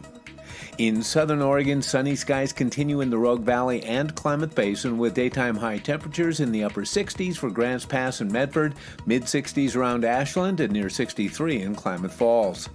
Into Northern California, sunny with daytime highs in the mid-60s in Wairika, sunny in Redding with a high near 76 and Chico near 73, early patchy fog, then sunny with a high in the upper 60s around Sacramento.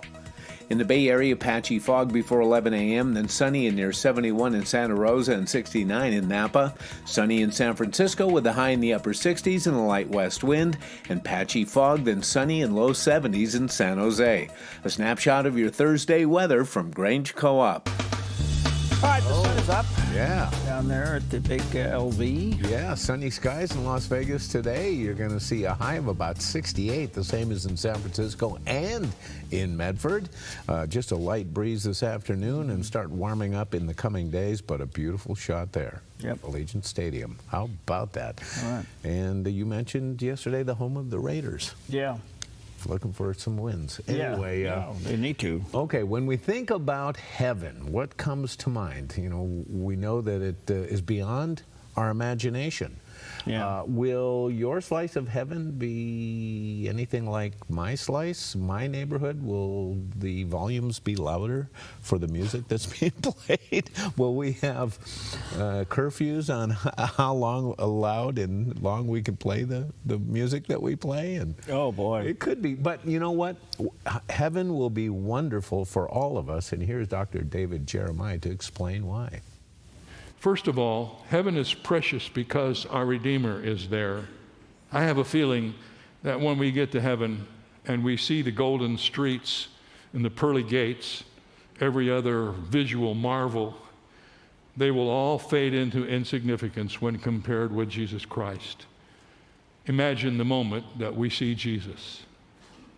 Right now, we don't see him with our eyes. We don't have the privilege of standing in his presence.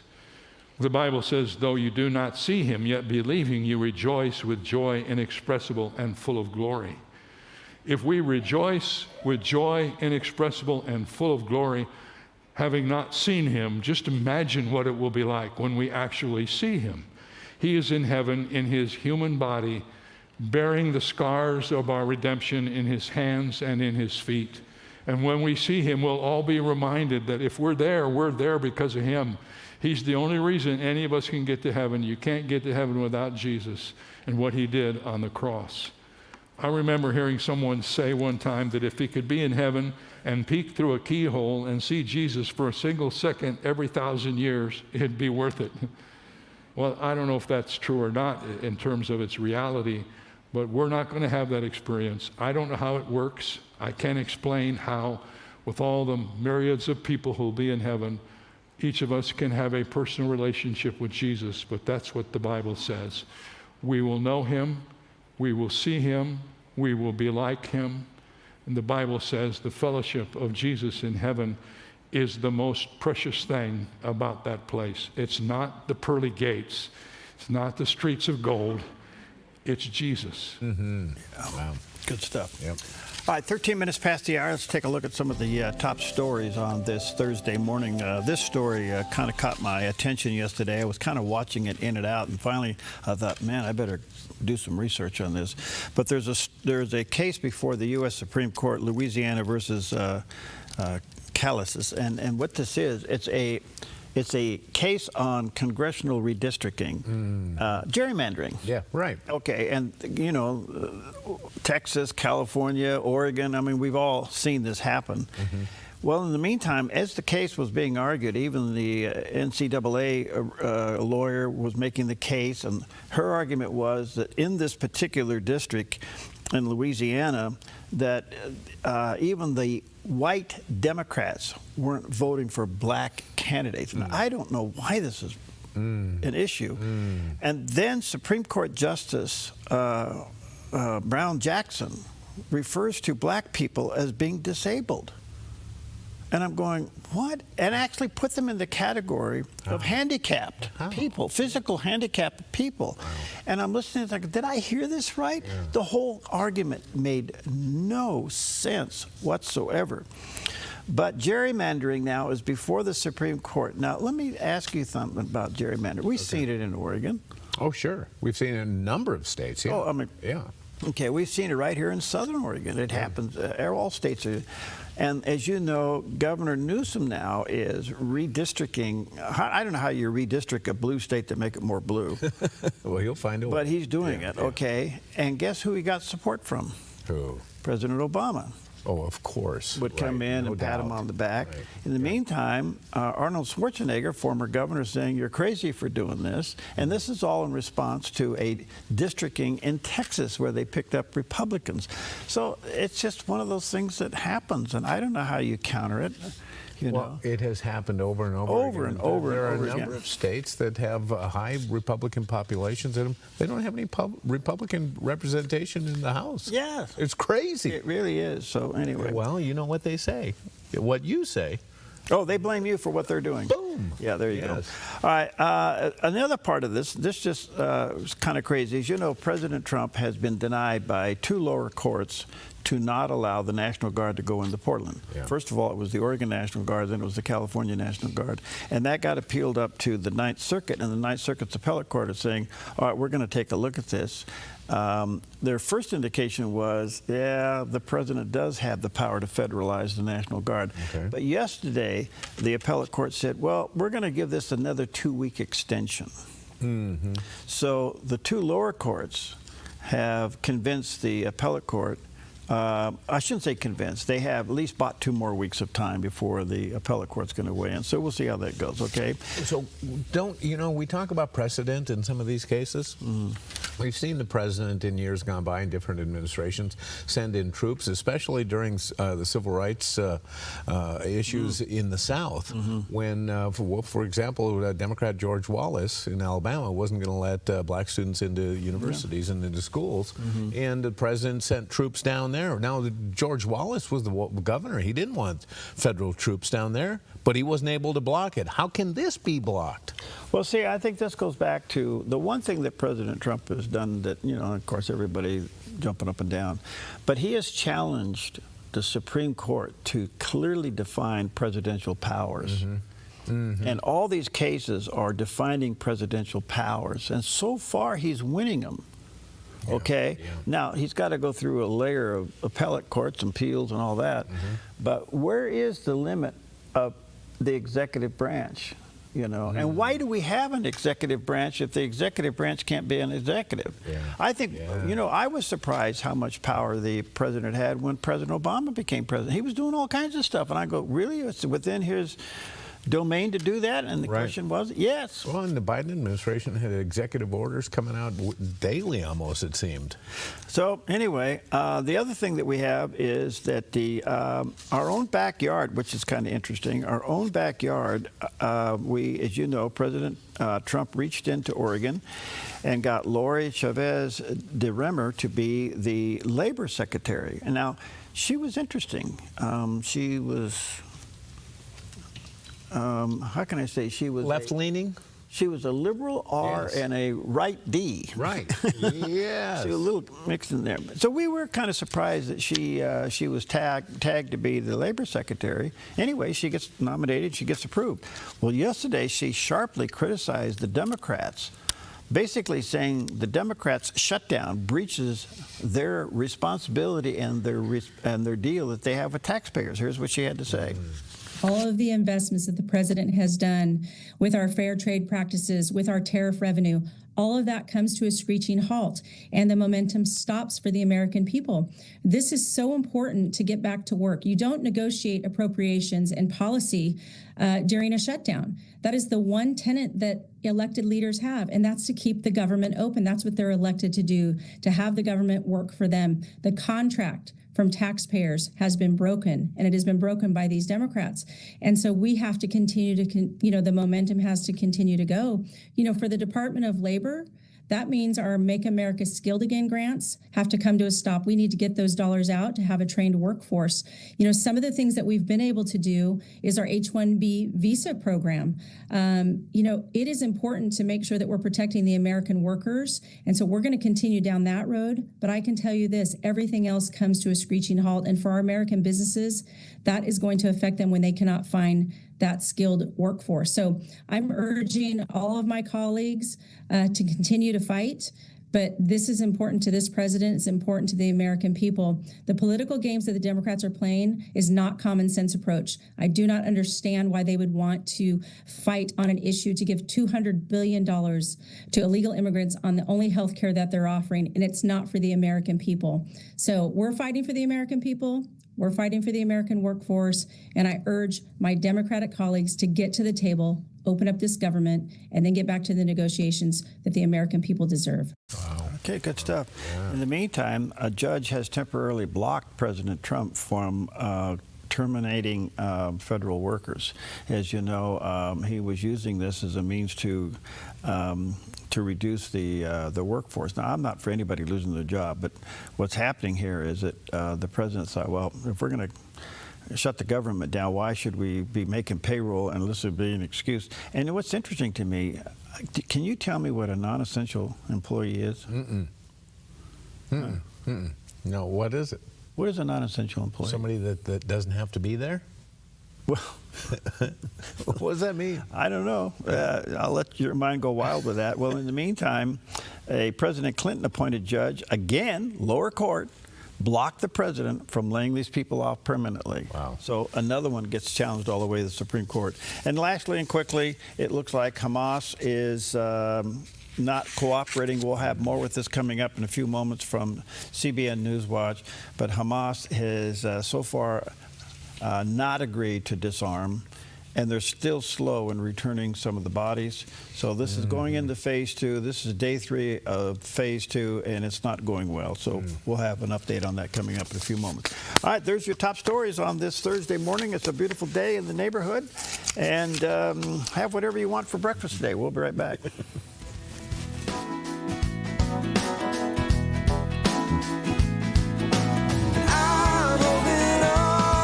The center of your love, 'cause everything reminds me of you.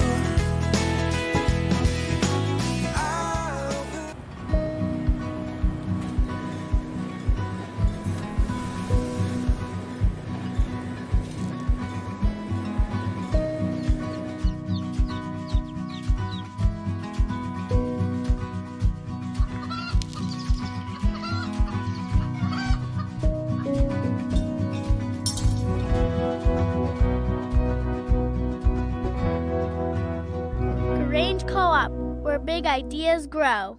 Welcome to Fish Lake Resort, where adventure is everywhere, and everyone is your friend. The fishing is great, and the food is tasty. The RV sites are full hookup, and the cabins are cozy. It's always a good time at Fish Lake Resort, and the best part is, you can come visit any day of the year because we are open all year, 7 days a week. Visit fishlakeresort.net today to learn more and plan your visit. Hey, it's your old car here. Remember me? Remember us? You barely even turn me on anymore. It's clear you don't need me, but that's perfectly fine, my friend, because you can choose to give this old car new purpose and donate. There are incredible nonprofits out there that accept cars just like me. So call or donate online. Donating a vehicle is easy, the pickup is free, and your gift is tax deductible. Thousands of satisfied customers make Jim Clark's Consignment Country the most recommended RV consignment lot on the West Coast. Even dealers recommend us. That success comes from dealing with only the cleanest pre-owned RVs at the best prices, no high-pressured salespeople, and treating customers with respect. And we've been doing this in the same location for over 40 years. Before you buy or sell your RV, see why so many satisfied customers recommend Jim Clark's Consignment Country. Family owned and operated at 1630 Rogue River Highway in Grants Pass.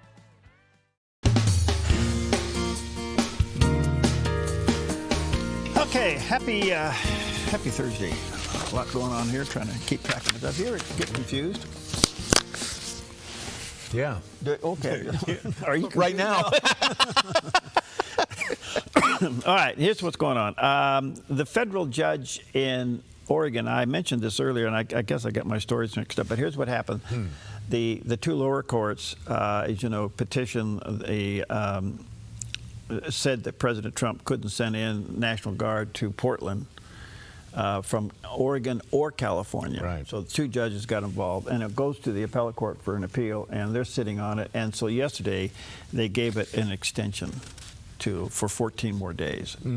So we'll see what happens. Okay. All right. Well, you know, I have to diverge a little bit, move away from, you know, they are continuing to protest Trump. In spite of all these judges getting in the way and blocking the president in some of these actions, and we wonder, how can they do that? How can a district judge have the authority to usurp the power of the president of the United States? Yeah. But there are still people on the left who are protesting, and they call it this No Kings movement. And so they had a No Kings protest again. Really? Yeah, protesting Donald Trump and his power. Did they have clothes on, riding bikes? Riding bikes. Anyway, he posted on Truth Social about it, and he said, a huge thing. This is from Donald Trump, the President of the United States. He says, a huge thank you to all the No Kings protesters yesterday. I was very concerned a king was trying to take my place, but thanks to your tireless efforts, I am still your president. Great job. Wow. The guy's the king of comedy. That's pretty funny. Yeah. All right. I don't know. God, he must have a million social advisors around him. How does he do it? Yeah. He doesn't seem to miss anything. Well, I tell you, the other thing is, as you know, we went through this special session just a little while ago. It was preceded by the fact that the Oregon was $350 million short in its Oregon Department of Transportation. Didn't get through the normal legislature. It was so controversial.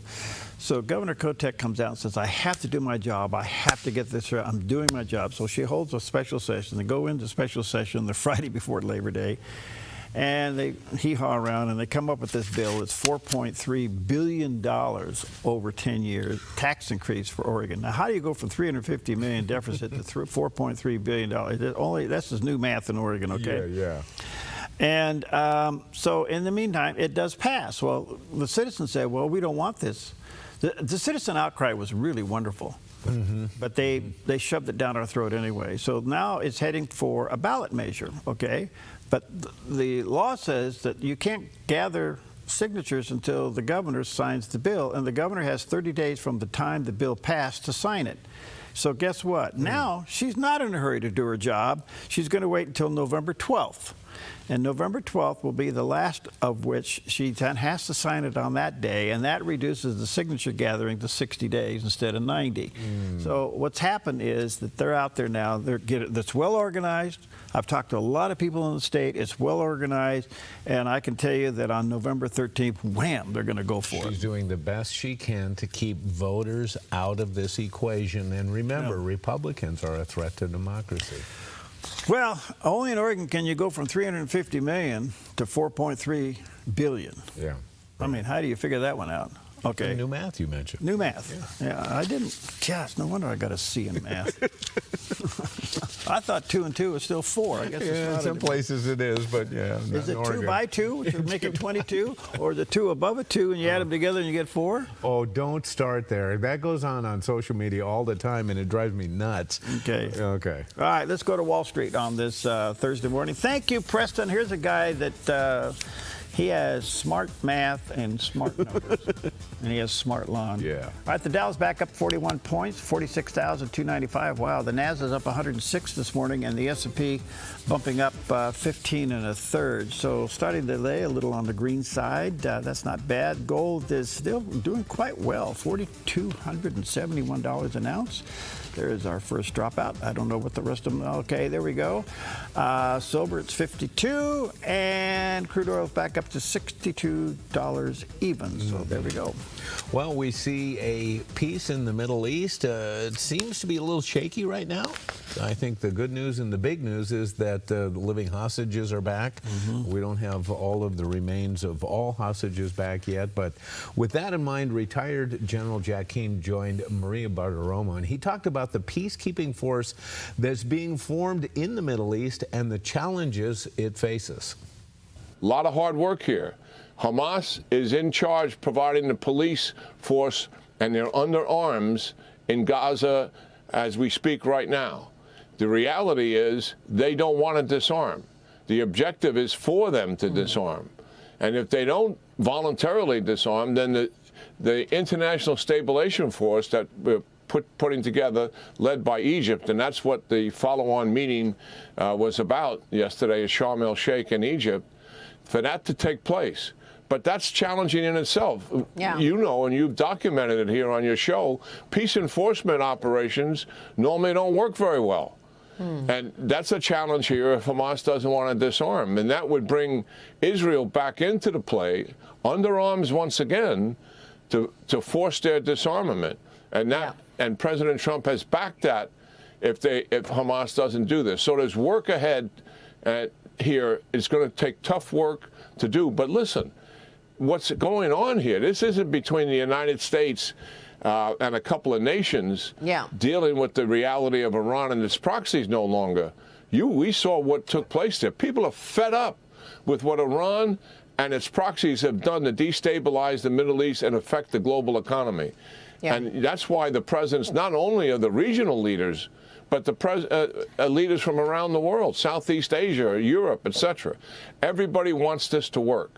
So the momentum that's been achieved here gives us some real hope, but a lot of work ahead as well. Well, we'll see. Who knows where this will go, but it looks like it's heading to a conflict. I think so. All right, we'll take a quick, well, we still don't know what we're breaking for. Anything you want. It's Boss's Day? It is. Means nothing. We'll be right back.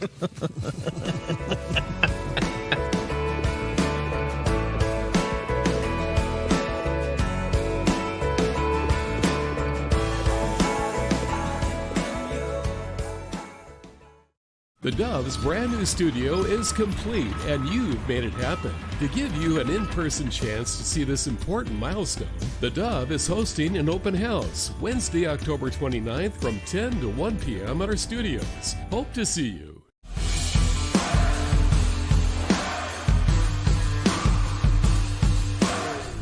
Men of Southern Oregon, we are thrilled to announce that our next Game Changers, we are bringing in author and speaker Lee Strobel. If you're not familiar with Lee Strobel, he wrote The Case for Faith, The Case for Christ.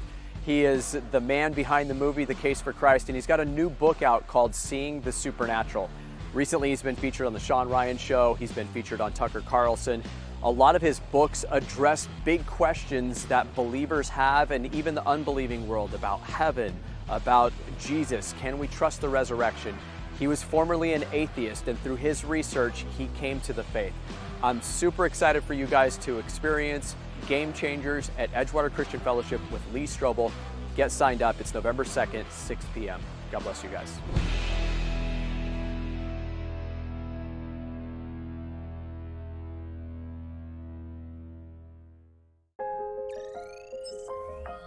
The Lennox iComfort S30 thermostat can sense changes in your environment.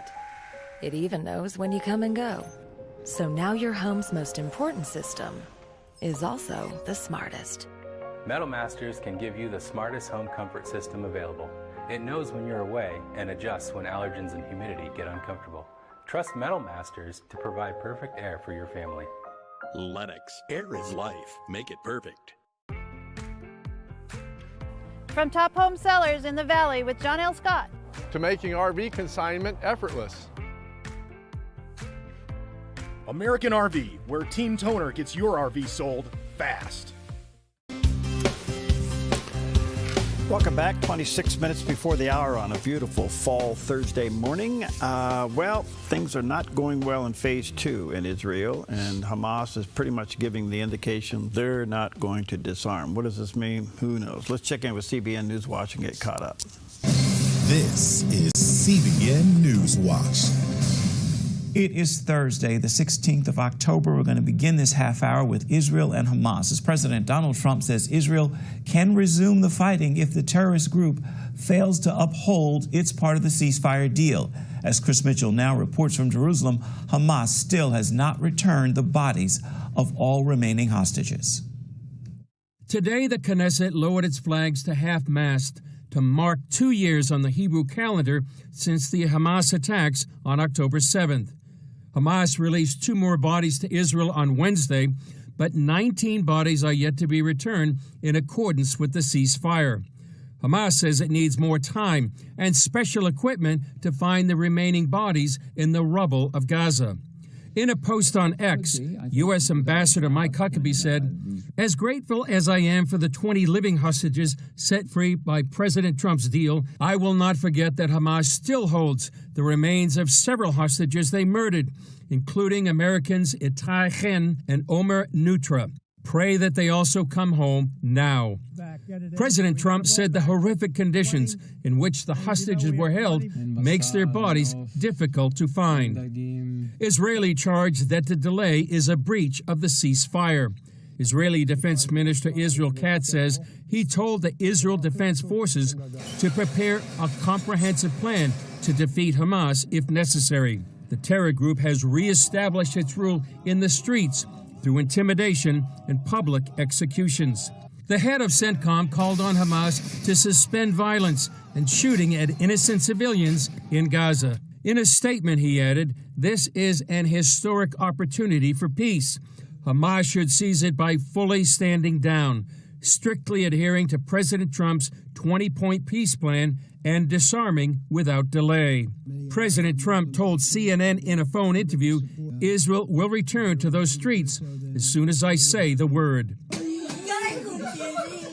Meanwhile, the families of the released hostages continue to celebrate their joy at being reunited with their loved ones. How much I dreamed of this moment, to stand here and say thank you, God. Thank you for the great miracle you did for us at the most special moment possible. To have the privilege of seeing my son together with his 19 friends. That is the greatest miracle there is. Father of released hostage Eitan Moore encouraged Prime Minister Netanyahu to finish the war. To achieve this goal, a price must be exacted from Hamas until they surrender and return the hostages. Once all the hostages return to us quickly, Hamas must be destroyed, and the enemy should be encouraged to leave the Gaza Strip, gradually returning the Gaza Strip to the people of Israel. Some of the hostages are showing signs of returning to normal life. Eviatar David played his guitar in a duet. And Bar Kupperstein, in a post on X, gave thanks to the Creator for saving his life. Going to continue our coverage now with Chris Mitchell. He is joining us from Jerusalem. So, Chris, what is the reaction in Israel to the hostage remains not being returned? Well, I think they're frustrated, Ephraim, and they feel like Hamas is playing games again with them. When they released 4 of the hostages the other day, one of those was not one of the hostages. It was actually somebody from Gaza. So I think they feel like Hamas is doing what they have done in the past, psychological warfare, trying to upset Israelis, and especially those families that are waiting and longing for their loved ones to return so they can have a proper Jewish burial. So I think that's a lot of people are just realizing Hamas seems to be playing them along again. There is information that I've seen that Hamas or Israeli intelligence understands that they know where 10 of these deceased remains are. And so they're just hoping and that Hamas will go ahead and, if necessary, go ahead and return those remains. President Trump says Israel can resume fighting if Hamas doesn't fulfill the ceasefire deal. Does not returning the hostages remain count as a breaking point here? And could Israel attack Hamas again? Well, to your question, I think Israel could attack Hamas again. That remains to be seen. I'm not sure if not returning the remains of these Israelis would be considered breaking the agreement egregious enough so that Israel would go in and attack again. I really think the big sticking point is going to be disarming. If Hamas does not disarm, according to this peace plan, then I think that could be the sort of what will force Israel to go back and to reclaim Gaza and finally defeat Hamas. And I think that's if that's the case, and if President Trump gives the word to Israel that could be, the end of Hamas as we know it, and perhaps they would finally go ahead and take over all of the Gaza Strip. All right. Well, it's in play. We'll see what happens. Yeah. Pretty hard stuff. All right, let's take a look at the weather right here on Jerry Bilden's Hour. A look at our weather from Grange Co-op. Today in northern Oregon and southern Washington, increasing clouds through the day with daytime highs near 59 in Vancouver and low 60s for Portland, Wilsonville, and McMinnville, with a chance of showers moving in tonight. Moving down the Willamette Valley, increasing clouds with daytime high temperatures near 62 for Salem and Albany, mostly sunny and calm in Corvallis with a daytime high near 62 and Eugene near 63. Widespread frost this morning across central Oregon before 8 a.m., then mostly sunny with highs in the low 60s for Prineville, Bend, and Sun River. Over in Boise, Idaho, sunny skies with daytime highs near 60. Mostly sunny skies and breezy today along the Oregon and Northern California coast with highs in the mid-60s for Coos Bay and Port Orford, near 57 in Brookings, and low 60s for Crescent City, California. In southern Oregon, sunny skies continue in the Rogue Valley and Klamath Basin with daytime high temperatures in the upper 60s for Grants Pass and Medford, mid-60s around Ashland, and near 63 in Klamath Falls. Into Northern California, sunny with daytime highs in the mid-60s in Wairika, sunny in Redding with a high near 76 and Chico near 73, early patchy fog, then sunny with a high in the upper 60s around Sacramento. In the Bay Area, patchy fog before 11 a.m., then sunny and near 71 in Santa Rosa and 69 in Napa. Sunny in San Francisco with a high in the upper 60s and a light west wind. And patchy fog, then sunny and low 70s in San Jose. A snapshot of your Thursday weather from Grange Co-op.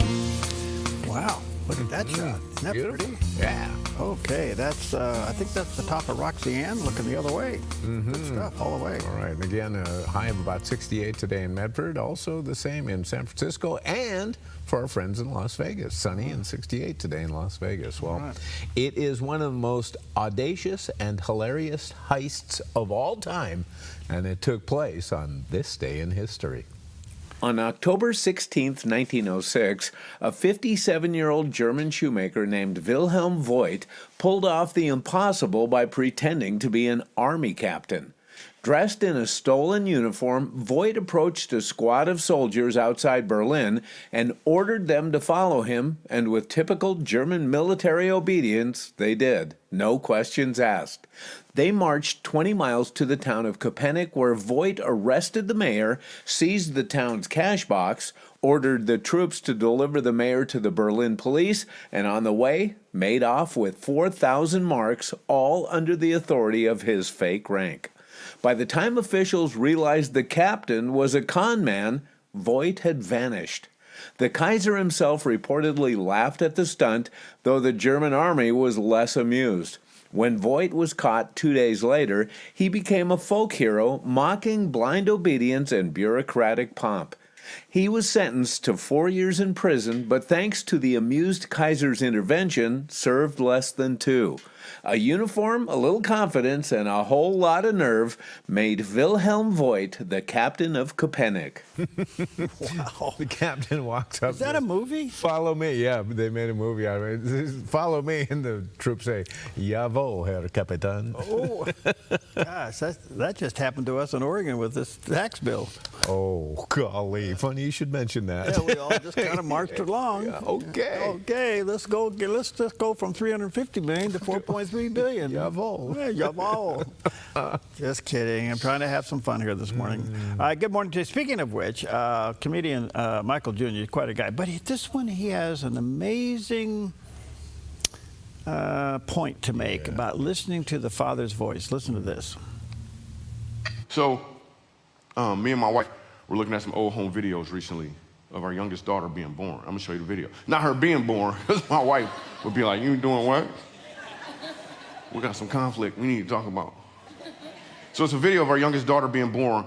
I took this video. The video you're about to watch is a video I took, but I didn't understand the power of it until I watched the video. So let me set it up for you. She's like 2.5 minutes old. Our daughter's 2.5 minutes old at the time. And they got her under that little chicken warmer at the hospital, the little thing to keep the french fries warm. I don't know what kind of insurance we had, but that's what they got her under.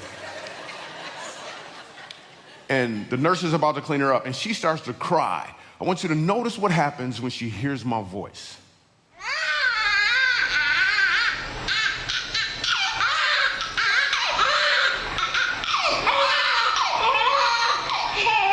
Okay, Portland, look, I'm right here. It's okay, it's okay.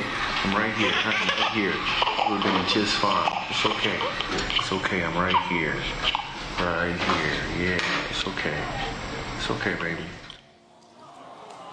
Yo, so that was pretty powerful, right? Now it's like 7.5 minutes or so later. The nurse is done cleaning her up, and she starts to cry again. I speak up, and she stops crying again. But I want you to notice what happens when I tell her I love her. Portland, it's okay. It's okay, it's good, it's good, it's good. I'm right here, I'm right here. I am right here. I love you, I love you, I love you. Yeah, I'm right here, I'm right here. It's okay, it's okay. So here's the thing. There's going to be times in life where it feels like you're going from conflict to conflict to conflict. Or maybe you're just full of fear because of all the uncertainties right now. The key thing to do in those moments is to be still and listen for the Father's voice. Be still and listen for the Father's voice, because he is talking to you. And what he wants you to know is that he's right here. He loves you. All you have to do is open your eyes. Wow. Wow. That beautiful? Mm-hmm. Wow. Good stuff. All right. We'll take a quick break. We'll be right back.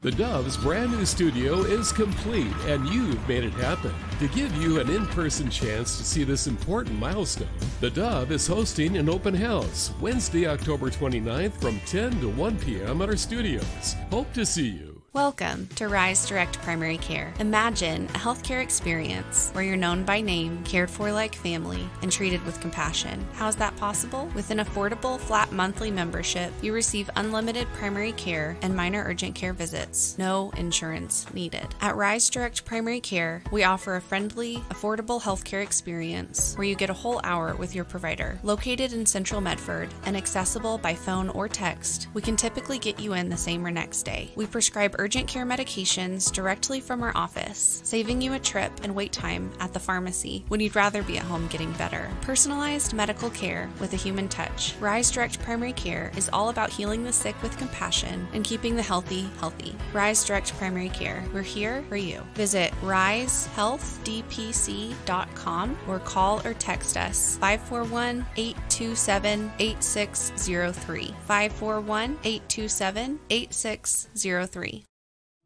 I wanted to know how I could access the spirit realm the same way that she had. I have my rituals, I'm a yoga teacher, all of the things. So why do I still have this sadness? What in the process am I missing here? Some part of my soul just knew, cry out to Jesus, and that's what I did. Thursday on the 700 Club, right here on the Dove TV. At Rogue Hearing in Phoenix, we help you hear life again, clearly and comfortably. From expert hearing tests to custom aids and more, the team at Rogue Hearing delivers care you can trust. Rogue Hearing in Phoenix at the shops at Exit 24. Personalized hearing care right here at home. Hey, how you doing out there? 11 minutes now before the hour on a beautiful Thursday morning. Well, you know, last hour we had a little bit of Senator Lindsey Graham was being surveilled by the FBI during the Jack Smith days. He's pretty ticked off about it. Oh, rightly so. Yeah, and Senator Ron Johnson also was surveilled by the FBI, and he reacts to a clip of Attorney General Pam Bondi giving testimony on Newsmax Newsline, and here it is. As to ending the weaponization of justice, we learned that former FBI secretly investigated you and your colleagues. Why? They wanted to take President Trump off the playing field. They were playing politics with law enforcement powers and will go down as a historic betrayal of public trust. This is the kind of conduct that shatters the American people's faith in our law enforcement system. Well, accountability starts with exposure. As I said, this is not exactly like partisan actors coming clean with this stuff. Senator Grassley and I requested all the records from Arctic Frost now. Since the start of this administration, Pam Bondi, Kash Patel, Dan Bongino have a real difficult task. A lot of people resigned. They simply couldn't, the leftists couldn't serve President Trump. They've had to terminate people. But also they're having a hard time staffing these agencies because of all the lawfare against people like Judge Troups in Wisconsin, who represented President Trump, and now he's being sued to the tune of about $1 million so far in terms of legal fees. So it doesn't take many people to be made an example of to make it very unattractive to serve in this administration. So again, it's a huge challenge. As I said, this should outrage everybody. And Jack Smith was obviously a hard partisan. What's interesting is the timeline of this. President Trump's Mar-a-Lago was raided in August of 2022.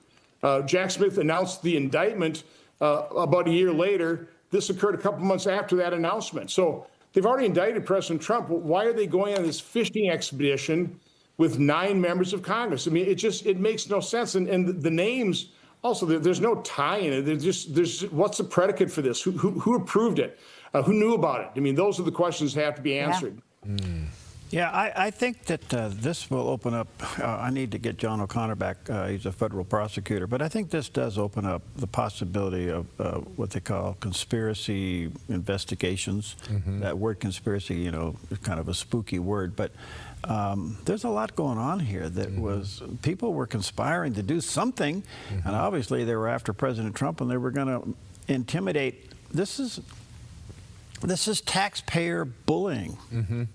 That's what it is. He learned how to do this quite well, and it has a lot to do with his background. We oftentimes see the International Criminal Court in the Netherlands. They'll indict world leaders and stuff, and they want to go after them and get them. Yeah. You know that he worked as an investigation coordinator for that court in The Hague, Netherlands. So he's got a good background in this kind of stuff, and he definitely needs to be looked at. Well, we'll see what this does. I mean, it's got to be unwound. I mean, the candidate running for mayor in New York, Donnie, was being interviewed yesterday, and he said he can't wait to become mayor so that when Prime Minister Benjamin Netanyahu comes to town, he can arrest him. Can you imagine that? Huh? I mean, what? And then he won't denounce, he won't support the peace deal in the Middle East. I mean, I think, I've been thinking about him and where he's going, and he is gaining momentum, okay. I'm wondering if he's a plant. How? Well, if he wins, then that element in our culture wins big time. If he loses, he's advanced the idea big time. Well, yeah, that's a good point. Yeah, right. He's conditioned New York. Are you surprised to get ready? The Democrats that have lined up next to him and endorsed him, like including the governor of New York? Yeah. I mean, this is crazy.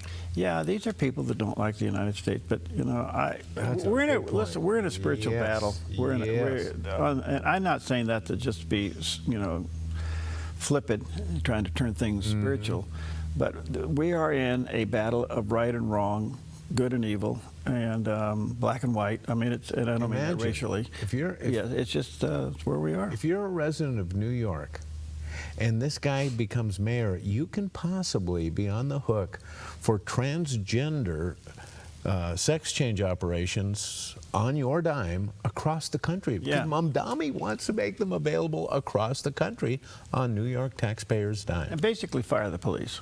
And exactly right. And free food. What happens to the financial district in New York should he win? Well, that's interesting because I'm seeing big companies leave New York. They're going elsewhere. Okay. I mean, Wall Street may become, Walk Street. It won't be Wall Street, it'll be Walk Street. Man. Yeah, pretty interesting stuff. Especially with their history, imagine that. All right, got some great guests. By the way, looking forward to Pastor Matt Haverty coming in. He is the lead pastor at Edgewater Christian Fellowship here in Southern Oregon. They're bringing in Lee Strobel. Oh, really? I mean, of all guys that come to Southern Oregon, wow. Can you get him to come in here and talk to him a little bit, too? Well, I'm working on that. Oh, okay. And then, but he is also be talking about God's design for marriage. All right. So I told him to interview you and Pam before he comes. Did he call you? If he did, Pam didn't tell me. Oh, there you go. You're in trouble. All right, you've been had. Totally. Okay. Well, you know, we love our sports teams to win, but sometimes the biggest wins don't come on the scoreboard, and here is a great example of that. In Oklahoma City, the girls' basketball team from the Academy of Classical Christian Studies recently showed the true meaning of sportsmanship by giving back their championship title. Last season, they thought they'd won their division title with a buzzer beater over Apache High School 44-43, but later that night, head coach Brendan King rewatched the game footage and noticed something was off. After reviewing every play, he realized the unthinkable. The scoreboard had been wrong. The real score was 43-42, and Apache High School was the true champion. By league rules, the result couldn't be changed, but when the girls were informed by their coach, they didn't hesitate. They decided to give up the title and hand the championship plaque to Apache themselves. Apache's coach called it a moment she'll never forget, proof, she said, that there are still good people in this world. And Coach King's players, they may have lost the trophy, but they won something far more lasting. Respect and hearts across the country. How about that? Well, this shows you. Yeah. I think we're going to have a revival of doing good. Amen. All right, take with you Mark chapter 10, verse 45. For even the Son of Man did not come to be served, but to serve, and to give his life a ransom for many. That is the gospel in a nutshell, and he did that for you. Beautiful picture of that. Look at the sun rays on Mount McLaughlin through the clouds. Isn't that gorgeous? Yeah. Whoa, nice stuff out there. Stick around. They're fun-loving twins. They love God, hunting, and pranking each other. Join the Hamptons for outdoor adventure every weekend on Twin Factor. Brought to you by Black Flag Armory in Medford and Grants Pass. Truly excellent service. I have been at the Dove for 23 years, but actually 24 because I started on the Dove with a little syndicated worship program that I did for about a year before I was asked to come on the air. So 23 years on the Dove itself as far as working for the Dove, and 24 years total. My, how time flies. The Dove Radio, celebrating 65 years. Come fall in love with Northridge Senior Living, where contemporary sunlit interiors meet old world elegance. Walk through our lovely hallways and enjoy the fun staff-led activities.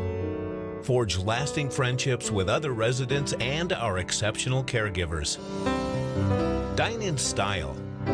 Gather near the fireplace under breathtaking chandeliers.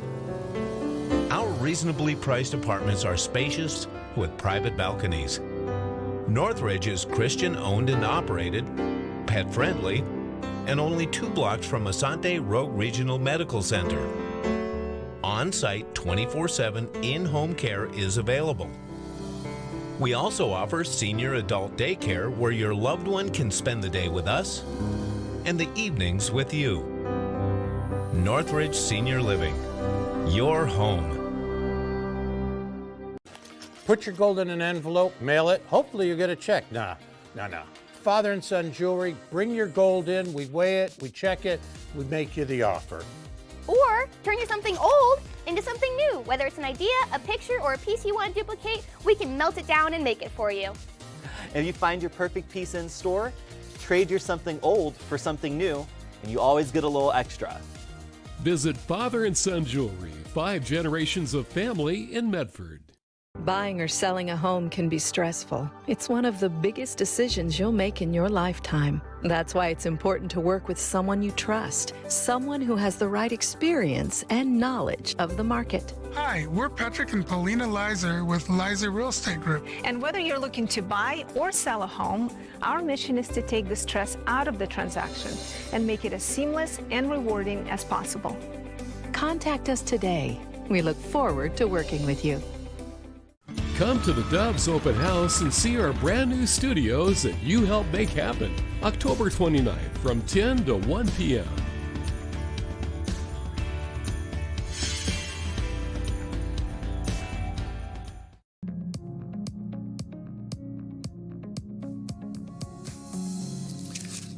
To Focus Today, I'm your host, Perry Atkinson, and of course, we have talked a lot about DEI over the course of these many months and years, and its infiltration into so many things of our lives, especially into institutions, and how it's just, and corporations, it's just taken us into a wild area. I am so honored to have with us today Dr. Stanley Wrigley. He is a clinical full professor of strategic management there at Drexel University.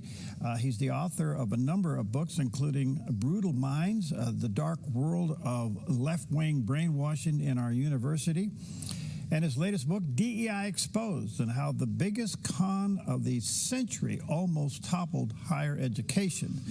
Dr. Wrigley holds a doctorate degree and master's in international relations and security from Duke University. He is a Russian language linguist and former military intelligence officer. So what an honor to have him with us today. Dr. Wrigley, nice to see you, friend. Good to see you again. How are you? Hey, thank you so much, Perry. It's great to be back. You've got an erudite audience. I got to be on my toes, and I'm ready to answer any questions you may have about DEI. Well, this is such a hot topic, and you say it almost toppled higher education. Didn't it kind of really topple it? Well, it came within a hair's breadth, I can tell you that. And I think that the only thing that's really stopping DEI from continuing its steady march through the institution is the current Trump administration, which basically threw up a roadblock and said, stop. Kind of like Bill Buckley said, we're going to throw up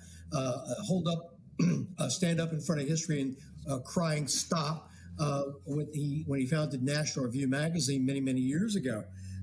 This is wonderful news for higher education. Of course, many of my colleagues in higher education don't agree with me on that, as you might imagine. But I think that we can be grateful to the current administration for bringing a White House spotlight onto this incredible con game that has been perpetuated on our campuses and is now drawing to a close. How did it come about? How did it get infiltrated so fast into so many institutions?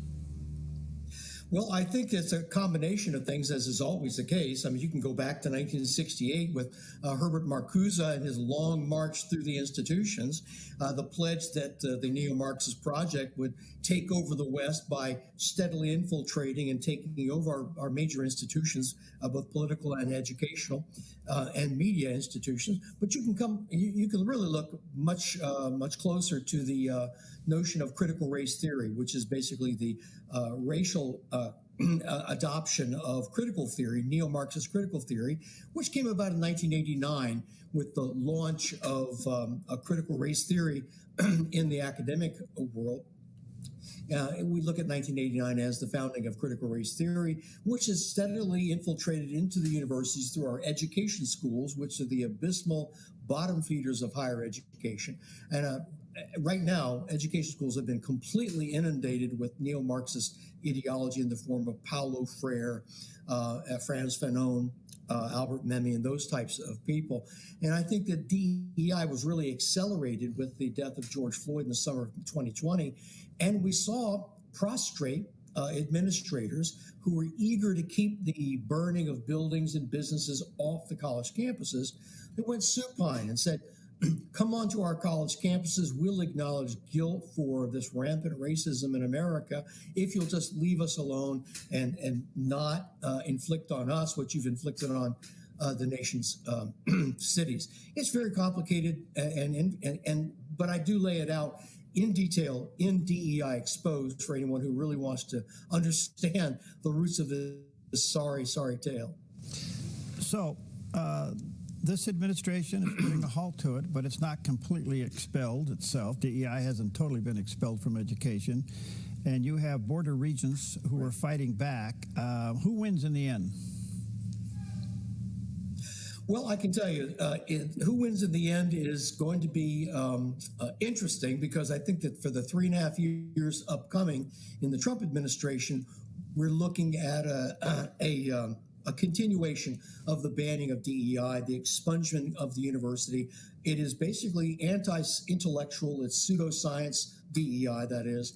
And I think that the Trump administration has made, or the Department of Education, Department of Justice, has made some really groundbreaking moves in expunging it from the schools. But what we have to understand is that many on the college campuses are simply trying to wait out this administration.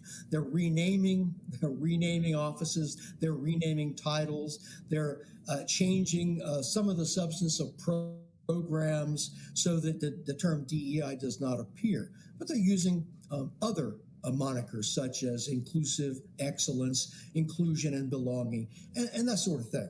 And so we have to be on the qui-vive. We have to be forthright in our pressure to continue to remove illegal, racially discriminatory DEI from the college campuses. It violates the Constitution. It violates the Equal Protection Clause of the Constitution. It violates provisions of the Civil Rights Act of 1964-65, and is clearly illegal. And the only difference between now and what we had from 2020 to 2024 is an administration that recognized its illegality, and has the guts and the wherewithal to expunge it. So I'm optimistic with regard to this period. There's another part of this argument, Doctor, that is so interesting is students who have come through these universities, especially these Ivy League colleges, have gotten their degree in the last, say, 5 to 6, 7, 8 years, they're unemployable. Corporate America doesn't want them. They're stupid. I'll tell you what, Perry, I hesitate to call anyone stupid in the university who's done some work somewhere that's disqualified them to get into the university. But the unfortunate thing is a lot of what we call studies programs, and this is a very good marker and a good barometer for the seriousness of the academic enterprise in a segment of academia. If it has the moniker studies on it, like gender studies, women's studies, black studies, peace studies, you know that it's profoundly unserious. And that person is going to have a problem finding someone who's going to pay them to look at and study inequality in our society, who's going to work for gender equality, however you want to define that. And so whenever it's really the fault of the university in offering these types of degrees without the commensurate requirement to ground these students fundamentally in a humane education grounded in logic, reason, critical thinking. These students don't really have the ability to think critically, genuine critical thinking. I teach in the business school, and we don't really have that problem that you're talking about right now, because business schools are largely, we're facing an infestation of social justice warriors, of course, as is the entire university. But we typically do not have the problems that affect, say, sociology departments or education schools and that sort of thing. We train people to be productive creators of wealth in a modern capitalist free market economy.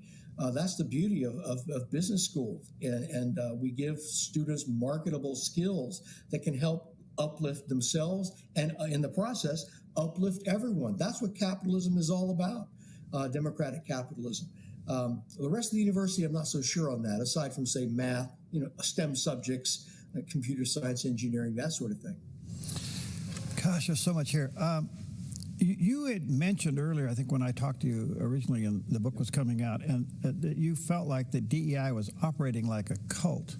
And that's an interesting term, because it does describe the movement. It's kind of like, we have the truth and you don't. You got to believe us because we're right. I mean, that's kind of the beginning definition of a cult, isn't it? Well, yes, it is, in the sense that, I've done a lot of research on cults and from the original literature, and much of it appears in my first book, Brutal Minds, which came out in 2023. And DEI is based on that. It's kind of an extension of my work looking at cult activity, and the idea that it's really the methodology that's being used by DEI proponents.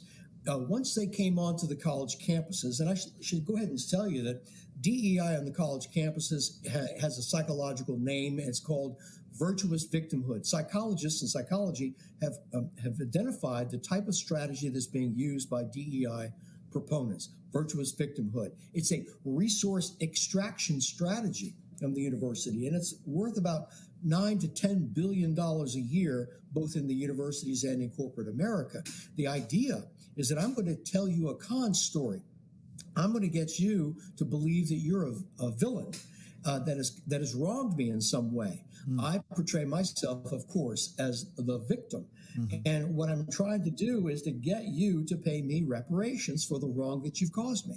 Very much like a fortune teller tries to run a con on the individual, get the person to buy into the story that's being told, and then give more and more money to the fortune teller.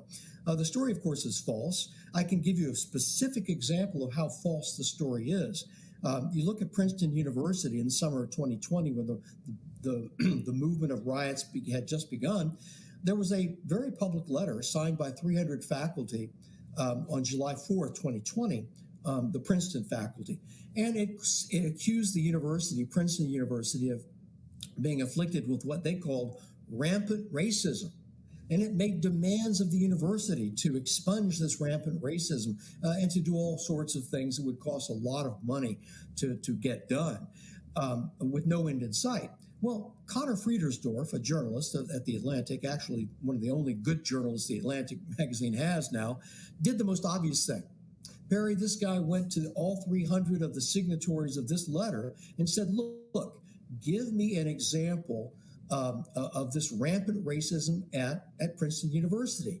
Give me an example from the last 15 years. And he did this with 300 people. Now, surely 300 people, given a span of 15 years, could name some of this rampant racism that was afflicting their college campus. Not one example was provided to the journalist Connor Friedersdorf. It's completely fake. It's a fraud. And this is what I mean by a con game. But of course, the president of Princeton, President Ice Gruber, bought into it. And publicly wringing his hands, as most college presidents did. Oh my goodness, we're complicit in this rampant racism. Whereas Harvard law professor, and I don't agree with lots of what Randall Kennedy says, a black law professor, very prominent, very erudite law professor, he said, look, why are you doing this? This is, America's campuses are the least racist places in America. And he said this in response to all of this angst and all of this hand-wringing and policy upheaval on the college campuses. He says, look, spend your energy elsewhere when there's actual racism. So you've got this happening in the summer of 2020, but it did nothing to halt this massive influx of bureaucrats and poseurs and basically con artists onto the college campuses who are modestly educated, if educated at all, running a con game that is designed based on a doctrine of accusing one ethnic group of being the source of all problems in the United States, that we're all operating under a white supremacy culture. And it goes from there. And it tries to accuse young students of being either villains or victims. It's very Manichaean, very, very, good and evil, oppressors and oppressed, exploiters and exploited kind of doctrine. Completely fake, the kind of thing we expunged from the university, centuries ago. But here it is, it's back again. Gosh, it also seems to produce a higher level of the devaluing of human life. And what I mean by that if you don't believe like them, you're expendable. Charlie Cook. Well, yes, Charlie, yeah, the death of Brian Thompson at the hands of Luigi Mangione and also the death of Kirk at the hands of Tyler Robinson are explicit examples of the problem when one erects an ideology and gives and lets it subsume individual will under that ideology. It tells you what to do. You don't even have to think or use your critical faculties and your own experience. To wit, Luigi Mangione learned his ideology, his anti-capitalist ideology, at the University of Pennsylvania. And that ideology told him, you know what? These people are worthy of death. We have to expunge and eliminate the capitalists if we're to have a more just system grounded in social justice, egalitarianism, and that sort of thing. It was quite logical when you think about it. He did what his ideology told him to do. Now, the problem, as you can see and I can see, that this is a truly morally bankrupt way of looking at the world. No kidding.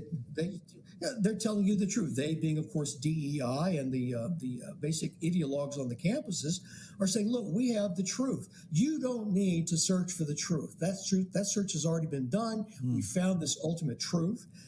It is based in neo-Marxist theory. It is you must achieve critical consciousness, which means you abandon false consciousness. Perry, you and I have false consciousness. We haven't ascended to critical consciousness yet. But when you do, you will agree that this ideology of neo-Marxism and its offshoot, critical race theory, which identifies villains by the color of their skin, and I mean, I think you and I look at the world this way. If we see a stranger coming down the street, we know that this person is an amalgamation of a lot of influences: his way he was brought up, his education, where he lives, his parents, all of that.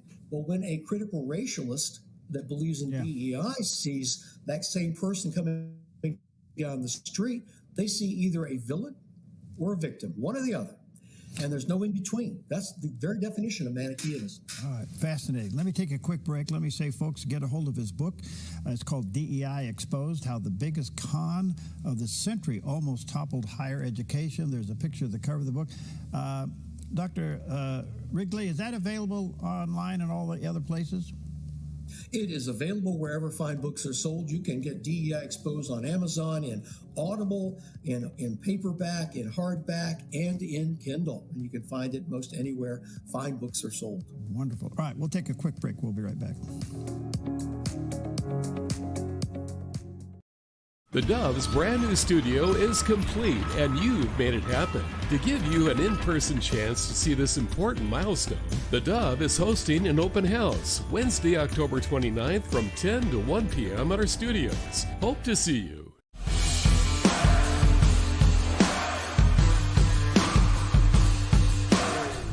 Men of Southern Oregon, we are thrilled to announce that our next Game Changers, we are bringing in author and speaker Lee Strobel. If you're not familiar with Lee Strobel, he wrote The Case for Faith, The Case for Christ. He is the man behind the movie The Case for Christ, and he's got a new book out called Seeing the Supernatural. Recently, he's been featured on The Sean Ryan Show. He's been featured on Tucker Carlson. A lot of his books address big questions that believers have, and even the unbelieving world, about heaven, about Jesus. Can we trust the resurrection? He was formerly an atheist, and through his research, he came to the faith. I'm super excited for you guys to experience Game Changers at Edgewater Christian Fellowship with Lee Strobel. Get signed up. It's November 2nd, 6 p.m. God bless you guys.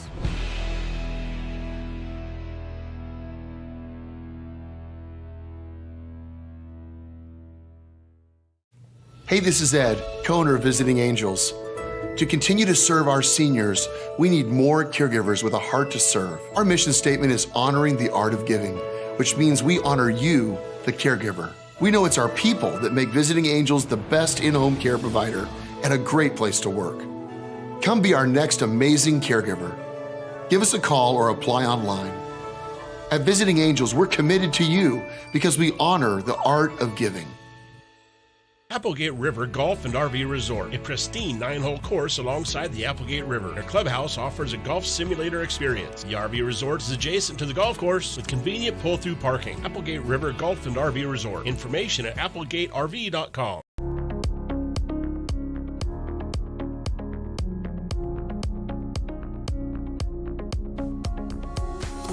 All Welcome back, and so honored to have back with us Dr. Stanley Wrigley. He's clinical full professor of strategic management there at Drexel University, author of quite a few books, but his latest book, I tell you, it's a must-read. You'll end up writing in the margins. DEI Exposed, How the Biggest Con of the Century Almost Toppled Higher Education. Yes, education along with corporate America and other things, and it is a con job. So check it out, available online at all places that books are sold. Dr. Wrigley, gosh, I'm going to run out of time, but I have a couple quick questions here. Do you believe that DEI has fueled anti-Semitism? Well, I think it certainly has. That's a you're throwing me a softball question there, Perry. Yeah. There's no doubt. There's absolutely no doubt that it's fueled anti-Semitism. These offices on the college campuses, DEI offices, were set up for one purpose, and that was to expose what they call the contradictions in society, which is white supremacy culture. This is this made-up, fabricated notion of white privilege, and that there are certain advantages that accrue to white folk. Well, this obviously would include Jewish students, and so Jewish students who are considered to be wealthy, come from good families, and by certain extremists, the source of a lot of problems in the world, they are not protected by DEI. In fact, they are part of the villainous problems that we find in society. So whenever Jewish students have asked DEI offices on the campuses, and this appears in DEI Exposed, they've been rebuffed. In fact, they've been said, you're part of the problem. And so this has really confounded a lot of my Jewish colleagues who are on the faculty where I teach and say, how is this possible? Their kids who go to school at my institution come out of their certain of the classrooms and saying, why are we part of this problem when we're a minority group and we're being persecuted by quite frankly, everywhere we go, and but there's no DEI protections afforded to us. So it has fueled. In fact, you'll find a lot of the anti-Semitic sources of anti-Semitic feelings in these DEI offices expounded by the people who run these offices when they're in their unguarded moments. And we've seen several examples of that, certainly at Columbia University, which appears, of course, in DEI Exposed. I provide examples of all of these. I should say that DEI Exposed is a very well-researched book, and I let them speak for themselves and really hang themselves. Why have Jews and Asians become the exception to CRT? Well, probably because CRT, or critical race theory, is invalid as a social science construct. It is basically pseudoscience when you get right down to it. It has certain conclusions that they want to come to, and they utilize certain methodologies that to bring us to these particular conclusions, and they cannot handle exceptions to the theory. This is the cardinal definition of pseudoscience. Whenever you find something in your theory that doesn't fit, like the Asian students, South Asian students, Pacific Islanders, Indian Americans, Jewish students, they're all disconfirmations of the theory. And so the DEI folks get around this by saying, well, these are really confirmations because these people are what we call white adjacent. And they actually use this rescue hypothesis to say, well, see, our theory is really valid. We're just saying, well, they're just close to white folk in certain ways, which gives them license to succeed. Yeah. It's a bizarre thing. We've tried to expunge that kind of pseudoscience from the academy, but obviously we've not been very successful. That's amazing. The other part of this, Doctor, is how it got into corporate America and why CEOs and corporate boards bought into this. I mean, it's kind of amazing. And what's interesting is now there's the old saying, go woke, go broke. These corporations are paying big for their mistake, but have they learned their lesson? Well, this goes all the way back to the 80s and early 90s. You may remember Jesse Jackson and his Operation Push and his Rainbow Coalition. He pioneered this technique of basically blackmailing corporate America to adopt his policies. He would say, you know what, that's a nice business you've got there. Be ashamed if something happened to it. Be ashamed if some demonstrators came out front of your building and dropped your stock price by protesting and calling you racist. But you can avoid that by giving a donation to my organization. And this is basically what college colleges and universities did by buying off the DEI folks by saying, hey, we'll start your program, we'll hire you, pay you lots of money. The head of the DEI program at the University of Michigan, Tabia Chavus-Sellers, is pulling in $431,000 a year for sitting in her office and wringing her hands about DEI.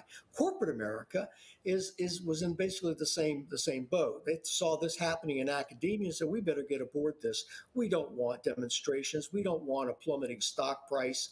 And so they decided to preempt any type of disturbances at their companies and say, we're going to hire these con artists. They can call them con artists, but basically they are. They have a bunch of independent consultants who've hung out their shingles in the last 15 years, saying, I can come in and really train your people, poop them up, make them smart, and ensure that your company is seen to be doing something about systemic racism in America. Companies are finding out that they're facing lawsuits from people who've been vilified as villains in their companies for just their skin color. This is illegal and has been illegal for a long time. And I think companies are now moving away from DEI. I said that was yesterday's fad. We've done enough Bud Light commercials. We've done some Cracker Barrel. Brand changes. Yeah, right. So no, we're not doing that anymore. Back to the universities quickly. I know this is supposedly not to happen, but are quotas still secretly being used? Well, if they're secretly being used, I mean, I'm not privy to the secret, but I can tell you that there's all kinds of ways to get around that sort of thing in private conversations that have been passed on to me. The sense is that certainly when you had DEI folks, there was one incident at my own university where a particular department was going to hire an Iranian. I'm not going to tell you his field. Well, the DEI person was present and said, look, if you hire this person and do not hire the African American, you might find yourself on Twitter tomorrow. And this was actually explicitly said, and I have 3 witnesses to that. That's the kind of thing done behind closed doors. Yes, yeah. I think it's still happening.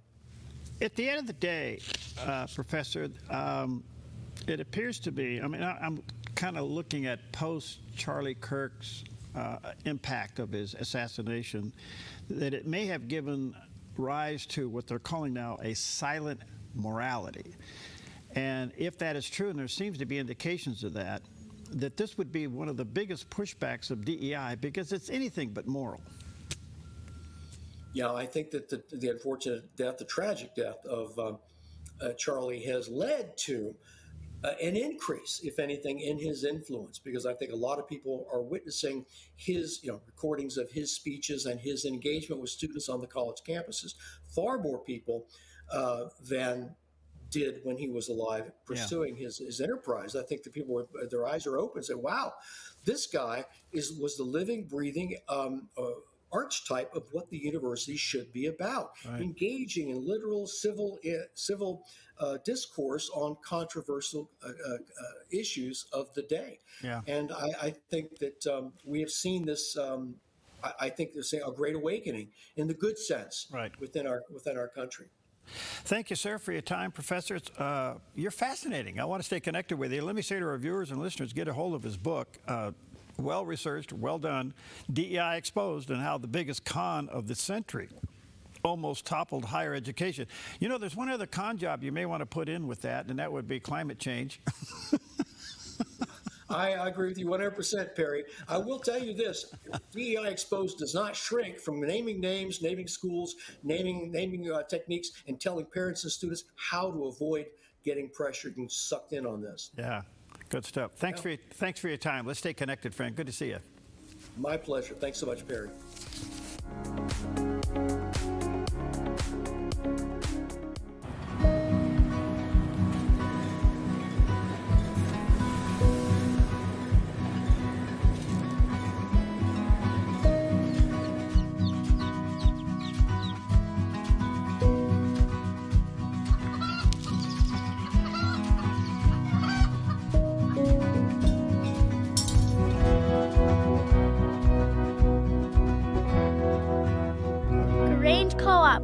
Big ideas grow.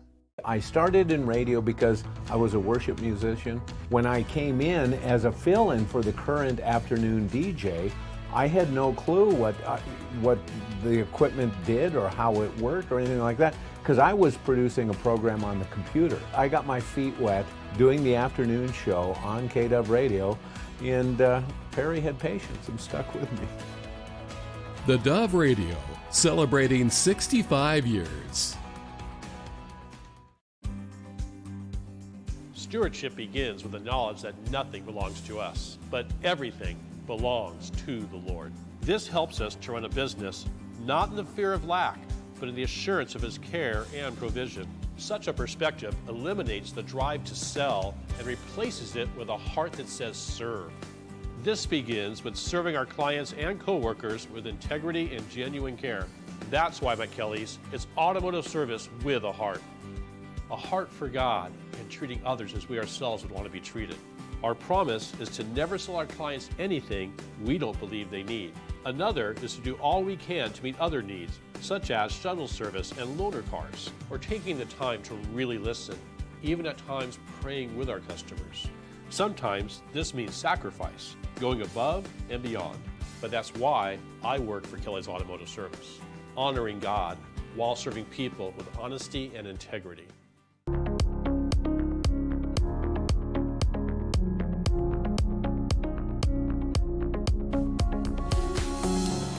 Okay, welcome back. Well, listen, I've been looking forward to this special guest for quite some time. We're kind of like ships in the night. He's all over the place. I'm all over the place. I've talked to the staff members. I've spoke at your church. You weren't there. All this stuff. But I'm delighted to have with us today Matt Haverty. He is the lead pastor at Edgewater Christian Fellowship here in Southern Oregon, there in Grants Pass. One of the most beautiful settings, Pastor Matt. You guys open up those doors, it's like you're in the forest. Yeah, it's pretty amazing. It's pretty amazing. Yeah. By the way, before we get into your teaching series, you got Lee Strobel coming. We do, yeah. Game How did you do that? There's a group of men that they love Lee, and they had a dream, and sometimes it's amazing what God does with ordinary men that are passionate. So they said, we're going to make this happen. And really separate from Edgewater, we didn't pull any weight, or we said, well, if it's going to happen, it's going to happen. Yeah. And these guys were motivated and contacted him and figured out finances, and so I was shocked. I'm like, Lee Strobel in Grants Pass? Yeah. Let's do it. Okay. Yeah. So I really had nothing to do with it other than being amazed at the priesthood of believers, what God does with people that are passionate about something. Well, that's coming up in November. You've seen a lot of the advertisements here on the Dove Radio and TV. I think it's going to go fast, so you better get signed up for it. And looking forward to talking. I've interviewed Lee Strobel years ago with one of his first books, but he is clearly one of the great apologists of our day, and so godlike, where he starts off being an atheist and he ends up being an apologist. Yeah. His testimony is great. Yeah. Well, good to see you. Thanks for coming in. Oh, it's a privilege. This is amazing. You are in a series, and you're in the book of Ephesians, and you got to chapter 5, and you slowed things down. Why? Yeah, it is arguably the thickest section of scripture on marriage, and I think marriage is really important. It's the first institution. You see it in Genesis chapter 2. It comes before government. It comes even before the church. The church is built by Jesus, and Jesus speaks about it in Matthew 16. So family goes way back, and marriage is the foundation of the family. So we wanted to slow down and give people tools to be able to walk out biblical marriage. Marriage in trouble in America? Of course. Why? Well, I read a study just this week. It was a long name. I'll summarize it. It's when family breaks down, what effect does it have on boys versus girls? Like, which one fares better? And I would have thought boys just get through it, no problem. It's the opposite. Girls fare much better in a broken family than boys do. Boys get really broken when mom and dad get divorced and separated. They don't do well socially, they don't do well academically, they don't launch correctly. And I think there's a whole bunch behind that with today, and boys are just being left behind. We had a question of, what is a woman? Right? Big question. Yeah, nobody could answer it. Nobody asked, what's a man? Oh. Why? We don't seem to matter anymore. So there was a movement called Men Going Their Own Way, started about 10 years ago, where men just said, I don't care anymore. There's nothing in this world for me. And they just stepped out. So right now we have 7 million men that are very gifted and very talented that aren't working. No? So the breakdown of family, I think, breaks down men more than women, and we're seeing that in society right now with a bunch of men that just have said, I'm going to play video games, I'm going to smoke pot, I'm going to do something else, I'm going to watch bad things on my phone, and they just have stepped out, and I think it's the product of broken marriages. Okay, and unfortunately, the numbers of broken marriages in Christianity is extremely high. Yeah. What happened? Where did we go wrong? It's definitely a spiritual thing. So if the enemy is going to target something that's going to undermine boys especially, hurts girls as well, hurts families, God hates divorce, then he's going to direct his attention to breaking up men and women. And I think social media, the implications of that, what people are seeing. You have shows like The Secret Lives of Mormon Wives that make this intriguing thing about adultery and fornication. And all those things are just building this head of steam spiritually that the enemy is using to break up marriages. Have we made getting a divorce too easy? Oh, absolutely. Yeah. God hates divorce. We should hate it too. I have never recommended to a couple to get divorced. Now, people in my church have definitely got divorced, but I've never recommended it. I believe that God can redeem anything, that there is nothing impossible for God, that if both of you are willing, and you have to both be willing to work on this, God can repair this. Now, some people choose that, and we have seen miracles in marriages, but we've also seen people say, nah, I don't want to. Okay. Okay. I want to get into the scripture, but I'm trying to lay a foundation. What are we doing to ourselves when we say no? No to what? To repairing a marriage. Oh, we're saying no to God, I think, essentially. And there are really, I'm not dismissing bad people. I said at the beginning of this series, and I've repeated it in marriage, these things only work if you're a believer. These only work if you have a heart that's been regenerated by Jesus Christ. If you're not, you'll take one of these verses and you'll beat up your wife with it. Woman, submit, whatever it is. Instead of being the nail-pierced servant leader that God wants a man to be, we use the same text to actually beat up our wives and either force them to do things or be dominating jerks. So it only works in a believer's life, someone that is submitted to the lordship of Jesus Christ. I'm here as under Jesus Christ. He is my Lord and Savior, and my job, I didn't get married to be served. I got married to serve and to give my life as a ransom for my wife and my children. A man who does that will be a great husband. Men that don't do that because of selfishness or their own brokenness in their own life or unwillingness to actually allow community to help them and counsel to help them, yeah, they're going to break their marriages. Inevitably, when you get on a series like this, especially with marriage, and especially out of the book of Ephesians, especially chapter 5, you're talking to people that have gone through the pain of divorce and maybe have remarried, and it conjures up a lot of remorse. What do you say to that? I say his mercies are brand new every morning. That you do Philippians chapter 3, verse 14.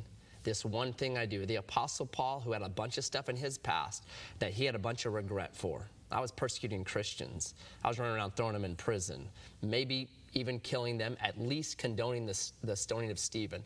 He goes, this one thing I do. I forget the things that lay behind, and I'm reaching forward to the high mark, the calling that Christ has on my life right now. You be now the husband, the wife you're supposed to be. You can't let that stuff be an anchor for you. You have to allow God's forgiveness and his new mercies to be the wind in your sail that pushes you forward. So when you take on a marriage series, and you referenced it earlier, that people will run to wives submit, husbands, love. Their wives. And I think everybody has their interpretation of that, but you've decided to slow down what are you trying to say to your congregation relating wives submit, husbands love? Yeah, so we're using the garden as a metaphor, and Solomon, the Song of Solomon, speaks to his bride as a garden. She actually refers to herself as a garden. So we've tried to hang everything on the metaphor that marriage is like a garden. And gardens don't work without the sun. Well, you and I do nothing to deserve the sun. We can't earn the sun, we can't. So agape love that only is produced by God's Spirit, it's the sun. And if you don't have that agape love, none of this is going to work. If that's not produced by God's Spirit in you, that fruit of that Spirit, if it's not there, the rest of this is never going to work. You're never going to grow a good garden without the sun. And then we talk about the soil, and the soil of marriage got ruined in Genesis chapter 3. What God really wanted, Genesis 2, gets broken by rebellion, and then there's the curse. And the curse happens to the woman's body. In pain, you're going to produce kids. And the curse happens to men's occupation. The ground, your gardener, is now cursed. Now it's going to be thorns and thistles. You used to produce great fruit, not anymore. So we just kind of hang it on that. The plants, there's only 2 plants. I don't care how many genders I might come up with today. There's 2. There's the male and the female, the husband and the wife. And each of those plants are unique. And just like a plant in your garden, this one needs this much space and full sun. Both plants have different needs. And I think there's a push to kind of make this squish out of men and women today in our culture, and it's not biblical. If you read the Bible, minimally you see there are different commands for husbands than there are for wives, because we're different plants. And for us to grow correctly, we have to take really careful consideration of what the Bible is saying. When it says, women submit, when it says, respect your husband, when it says, husbands, agape your wives as Christ has agape the church, what does that mean? I've got to internalize that. So I always say to husbands, you go back and look at the life of Jesus. So if it says, husbands, love your wives as Christ has loved the church, we have 4 books in the Bible that are repeating the works of Jesus Christ. Look how Jesus treated people. That is my, it's not my guy that I love on Instagram, that's whatever, my hero, and he's, working out. That's not the guy. Great to learn from him. The person that I'm to make my life a pattern of is Jesus Christ. So we're looking for that. And then we talked about the water. It's our words, how we speak to people. We'll talk about weeds and fertilizer. That's the next 2. All right, one other quick question before I take a break. Where does patience come into this discussion? Oh, my goodness. Yeah. If you aren't patient with your spouse and you expect them to be perfect, unmet expectations are a killer of any relationship. Yeah. So we have to be willing to allow the process of sanctification to work in our lives and our spouse's life as well. And it's a joy to walk that together. It should be the most joyful thing in the world to be growing in Christ's likeness and to watch the painfully slow at time work of sanctification work. And if you're willing to look back a little bit, very often you're like, wow, this is working. Community and faith and practice and scripture and the things that we're doing, it's actually working. And so patience, yeah. Wow. All right. First of all, a couple things. EdgewaterFellowship.org. That's Pastor Matt's website. There's a picture of the landing page, and there it is. Calling Men, and that's coming up right there. And you have the Rogue Christian Academy? Yeah, it's a school. How's it going? Oh, man. I volunteer there on Tuesdays, so my job is to watch the kids at recess. Yeah. I've learned that when you're 53, tag is a cardiovascular event. I'm actually sore from it. I'm like, man, even with first graders, they all want to get me, so I end up just running around a bit. But it's a classical education model, so we've tried to turn the clock back 200 years. I don't know if we've progressed educational-wise from what used to be, so we've really gone back to the classical models of Christian education. We require uniforms, so there's no hey, that kid has cooler clothes than me. Everyone looks the same. We have a focus on the soft skills, like look people in the eyes, speak to them, say hello to people when someone comes in. If a guest comes into a classroom, all the kids stand, they greet the person. So we're trying to move back to the core good skills that used to be in community and defined America. So, and then obviously focused on a Christian education. Everything is based on, hey, we're going back to what the Bible says. That's wonderful. All right, edgewaterfellowship.org. Let me take a quick break. We'll be back with Pastor Matt in just a moment.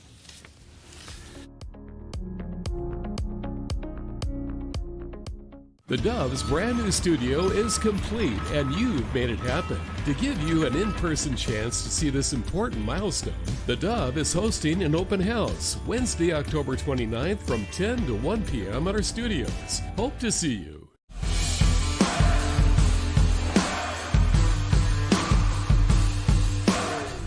Men of Southern Oregon, we are thrilled to announce that our next Game Changers, we are bringing in author and speaker Lee Strobel. If you're not familiar with Lee Strobel, he wrote The Case for Faith, The Case for Christ.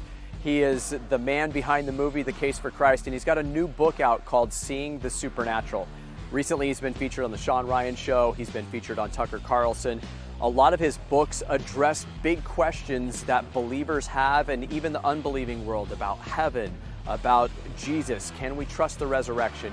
He was formerly an atheist, and through his research, he came to the faith. I'm super excited for you guys to experience Game Changers at Edgewater Christian Fellowship with Lee Strobel. Get signed up. It's November 2nd, 6 p.m. God bless you guys.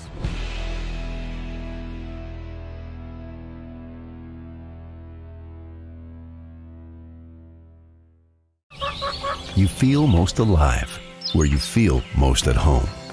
And this is living.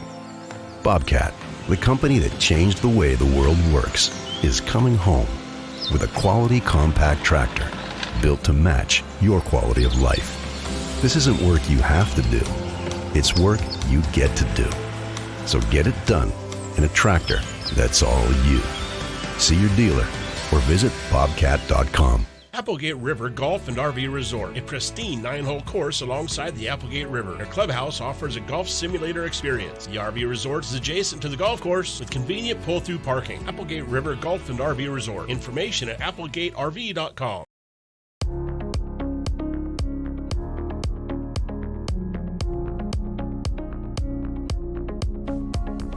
Okay, welcome back. And wow, so I finally got him in the studio. Been looking forward to this. And Pastor Mac Haberty is with us today. He is the lead pastor at Edgewater Christian Fellowship here in Southern Oregon in Grants Pass. Let's see, 7:29 and what your service is? Yep, 7:29 and 11. Okay. Yeah. And if you've never been there, if you're in our area, the setting is fantastic. When you opened up, it's a little cold now, but when you open up those big doors, it's pretty phenomenal. So. It is. Yeah, I had a dream that the walls would disappear in church and we could have creation, right? The heavens declare the glory of God. There's nowhere that his voice isn't heard in creation. So why not try to mix both those together? Well, it's a hard place to preach. Yeah, because people are looking out here and you're over here. You're competing with God. Yeah. Like nature and God and beauty. Yeah. And, okay. Okay. Well, we're talking about his sermon series. He's in the book of Ephesians, in particular, chapter 5, which deals with marriage. And he's slowing it down, really emphasizing the importance of marriage. There's so much going on here. I would say the American Christian family is under attack in so many ways. Our culture is just yelling nonsense day and night at us. And it wears you out. It does. Yeah. Do you advise couples to take some time off? See, I don't do it. I know my wife's watching right now. Yeah. But the point being is slowing down. I mean, I think the pace today, especially if you have young children, I don't know how you do it. And you know what? I don't even know. How old are your children? 25, 23, almost 25, 23. 20, 18, and 12. 5 kids. Your quiver's full, brother. Yeah. Okay. Yeah. I can't imagine raising young people in this environment where everything that would be normal, according to Scripture, is now turned upside down. Yeah. I think you have to practice delayed gratification with your kids, because it is now everything's just a click away, and we're now putting patterns in our children's head that everything just should have instantaneous. It should happen right now. I should have everything right now. So I think parents have to really practice forcing your kids to wait for things, delaying that gratification, patience again, because patience is going the way of the dodo bird. Yeah. It's going extinct. Yeah, And it really it's not. is. It's unhealthy. The assassination of Charlie Kirk is an event that I'm still trying to get my brain around it. I don't think I've recovered yet, or nor will I. But the point being is, it has sparked something in America. Maybe you can comment to that. But when they got to the memorial service, and Erica got up and spoke about their relationship, pretty amazing. Unbelievable. What'd you think of that? We took off a Sunday to talk, kind of decompress because of that event. But the next Sunday, we started right back into marriage. And what I said was, this is what Turning Point USA is saying is the key. Husbands, be really great husbands. Be biblical men. Wives, be biblical wives. Like that was there. If we can recover and start getting the institution of family going right, he modeled it well as a husband, as a father. And that's what she said. So it was, listen, this is what we want to be about. Yes, we need to grieve correctly, but then we trust that God is able to take what the enemy intends for evil and turn it for good. And that's been our prayer, like as a church staff, turn this to good. That God works the night shift, that things that we are just, how in the world, what's going to happen out of this? God will work the night shift and great things will come out of it. And one of them is this emphasis to men that are checking out now, and 7 million of them are, I don't care. No, he was a guy that was engaging them back in and giving them purpose and a reason. Wait, you were designed a certain way, and if you fulfill this design the way God has it, life is brilliant and beautiful and amazing. Be a great husband. Work hard. These values that have defined godly men for centuries. He was a guy that could communicate them well to young men and got them inspired by it. So we want to take that torch and say the same thing to young men. Hey, go. Don't believe this world. Don't believe what it's telling you. It's not going to be found on your phone. It's not going to be found in smoking pot. It's not going to be found in just checking out and playing video games. It's found in being a husband and raising kids. I have no greater joy than being a dad, being a husband. Those are the greatest joys of my life. No matter what else I accomplish, at the end of the day, it's being married to my wife, Charity, and being a father to my 5 kids. Nothing more important. That's wonderful. How do you address in this series purity before marriage? Yeah, we just don't fornicate. Marriage is, you wait, love is patient. You practice patience, and then you celebrate on your wedding day. That is the way God designed it, and it's the way it sticks the best. Anything outside of that is you are bowing to culture and bowing to the flesh. And if you will subdue the flesh, be patient, and celebrate on your wedding day, there are studies that have shown you stick better. Not that mistakes can't be healed, not that you can't grow from that, but we always aim for the highest thing. And I have this saying, Satan is always going to tempt us with cheap thrills, but as believers, we always look for deep joy. The cheap thrill is the quick, easy way, but it's like cotton candy. The deep joy will abide, and it will last, and it will transform you into something else. Stop in the moment where you're being tempted with a cheap thrill. Pray. Get counsel if you need to. Hey, bro, this is happening right now. And then choose deep joy over the cheap thrill. Beautiful. What do you say to those who made a mistake and they want to move on? Yeah. You recovenant and say, today going forward, by the power of God's Spirit, I'm choosing to live celibate until I say I do. And God will give you the power, the self-control. It is a fruit of God's Spirit. He'll give you the self-control to do that. Submission. Yeah. Is it misused? Oh, of course. I mean, why wouldn't a man misuse that if he's selfish? Yeah. So you get the brokenness of men and a culture that has, I think, wrongly accused men of all kinds of things because of toxic masculinity, all this kind of stuff. Well, the results of that will be almost like a drowning person grabbing at something that gives him meaning and purpose. And so making your wife submit can be that, but it's not supposed to be. All right? Before that, it says submit one to another. verse 21, then verse 22. So mutual submission is a beautiful thing. A wife, I think, will have no problem submitting to a husband that loves her like Christ loved the church, that is dying sacrificially to his wants and his needs, wanting to provide for her, make her dreams come true, making sure that he has provided an environment, a garden where she blossoms and blooms. There's no problem. It's when men become dictators and use that as a weapon to beat their wives into submission that's a problem. Okay, I'm going to run out of time. By the way, again, Matt's doing this as a series there at Edgewater. You can go to edgewaterfellowship.org. That's the website. There's the pictures of the landing page. You got a lot going on there. You got the school. You got Lee Strobel coming in. There it is.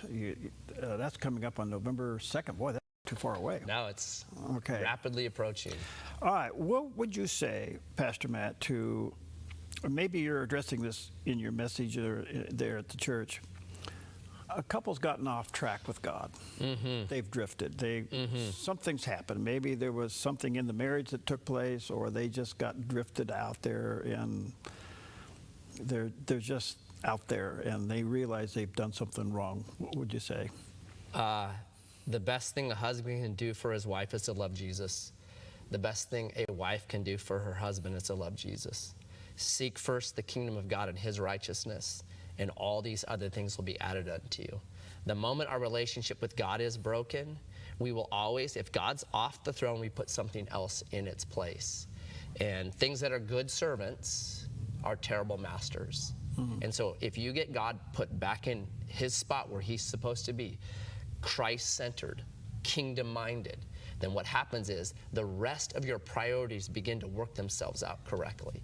So I say it's David when he commits adultery in Psalm 51. He says, against thee and only thee have I sinned. Well, what about Uriah who's dead?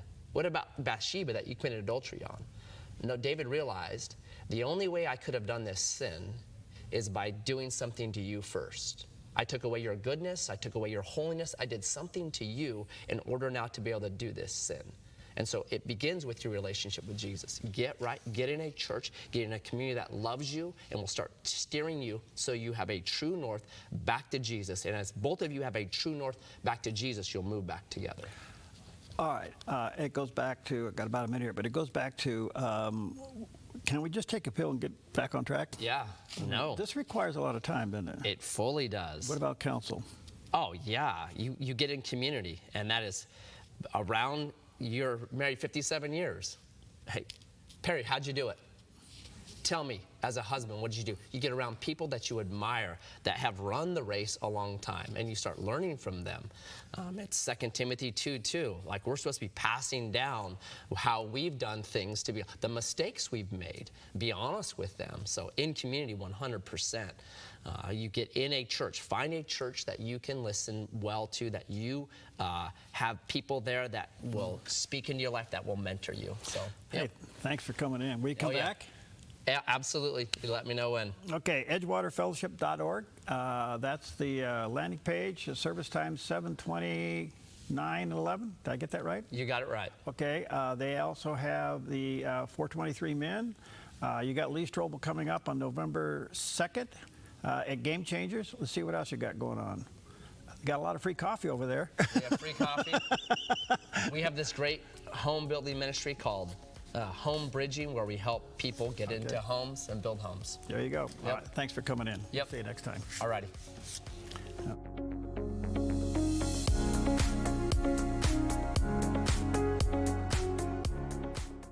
The Dove's brand new studio is complete, and you've made it happen. To give you an in-person chance to see this important milestone, the Dove is hosting an open house Wednesday, October 29th from 10 to 1 p.m. at our studios. Hope to see you. Life is complicated enough. Why worry about what to do with your extra car? Skip the costs of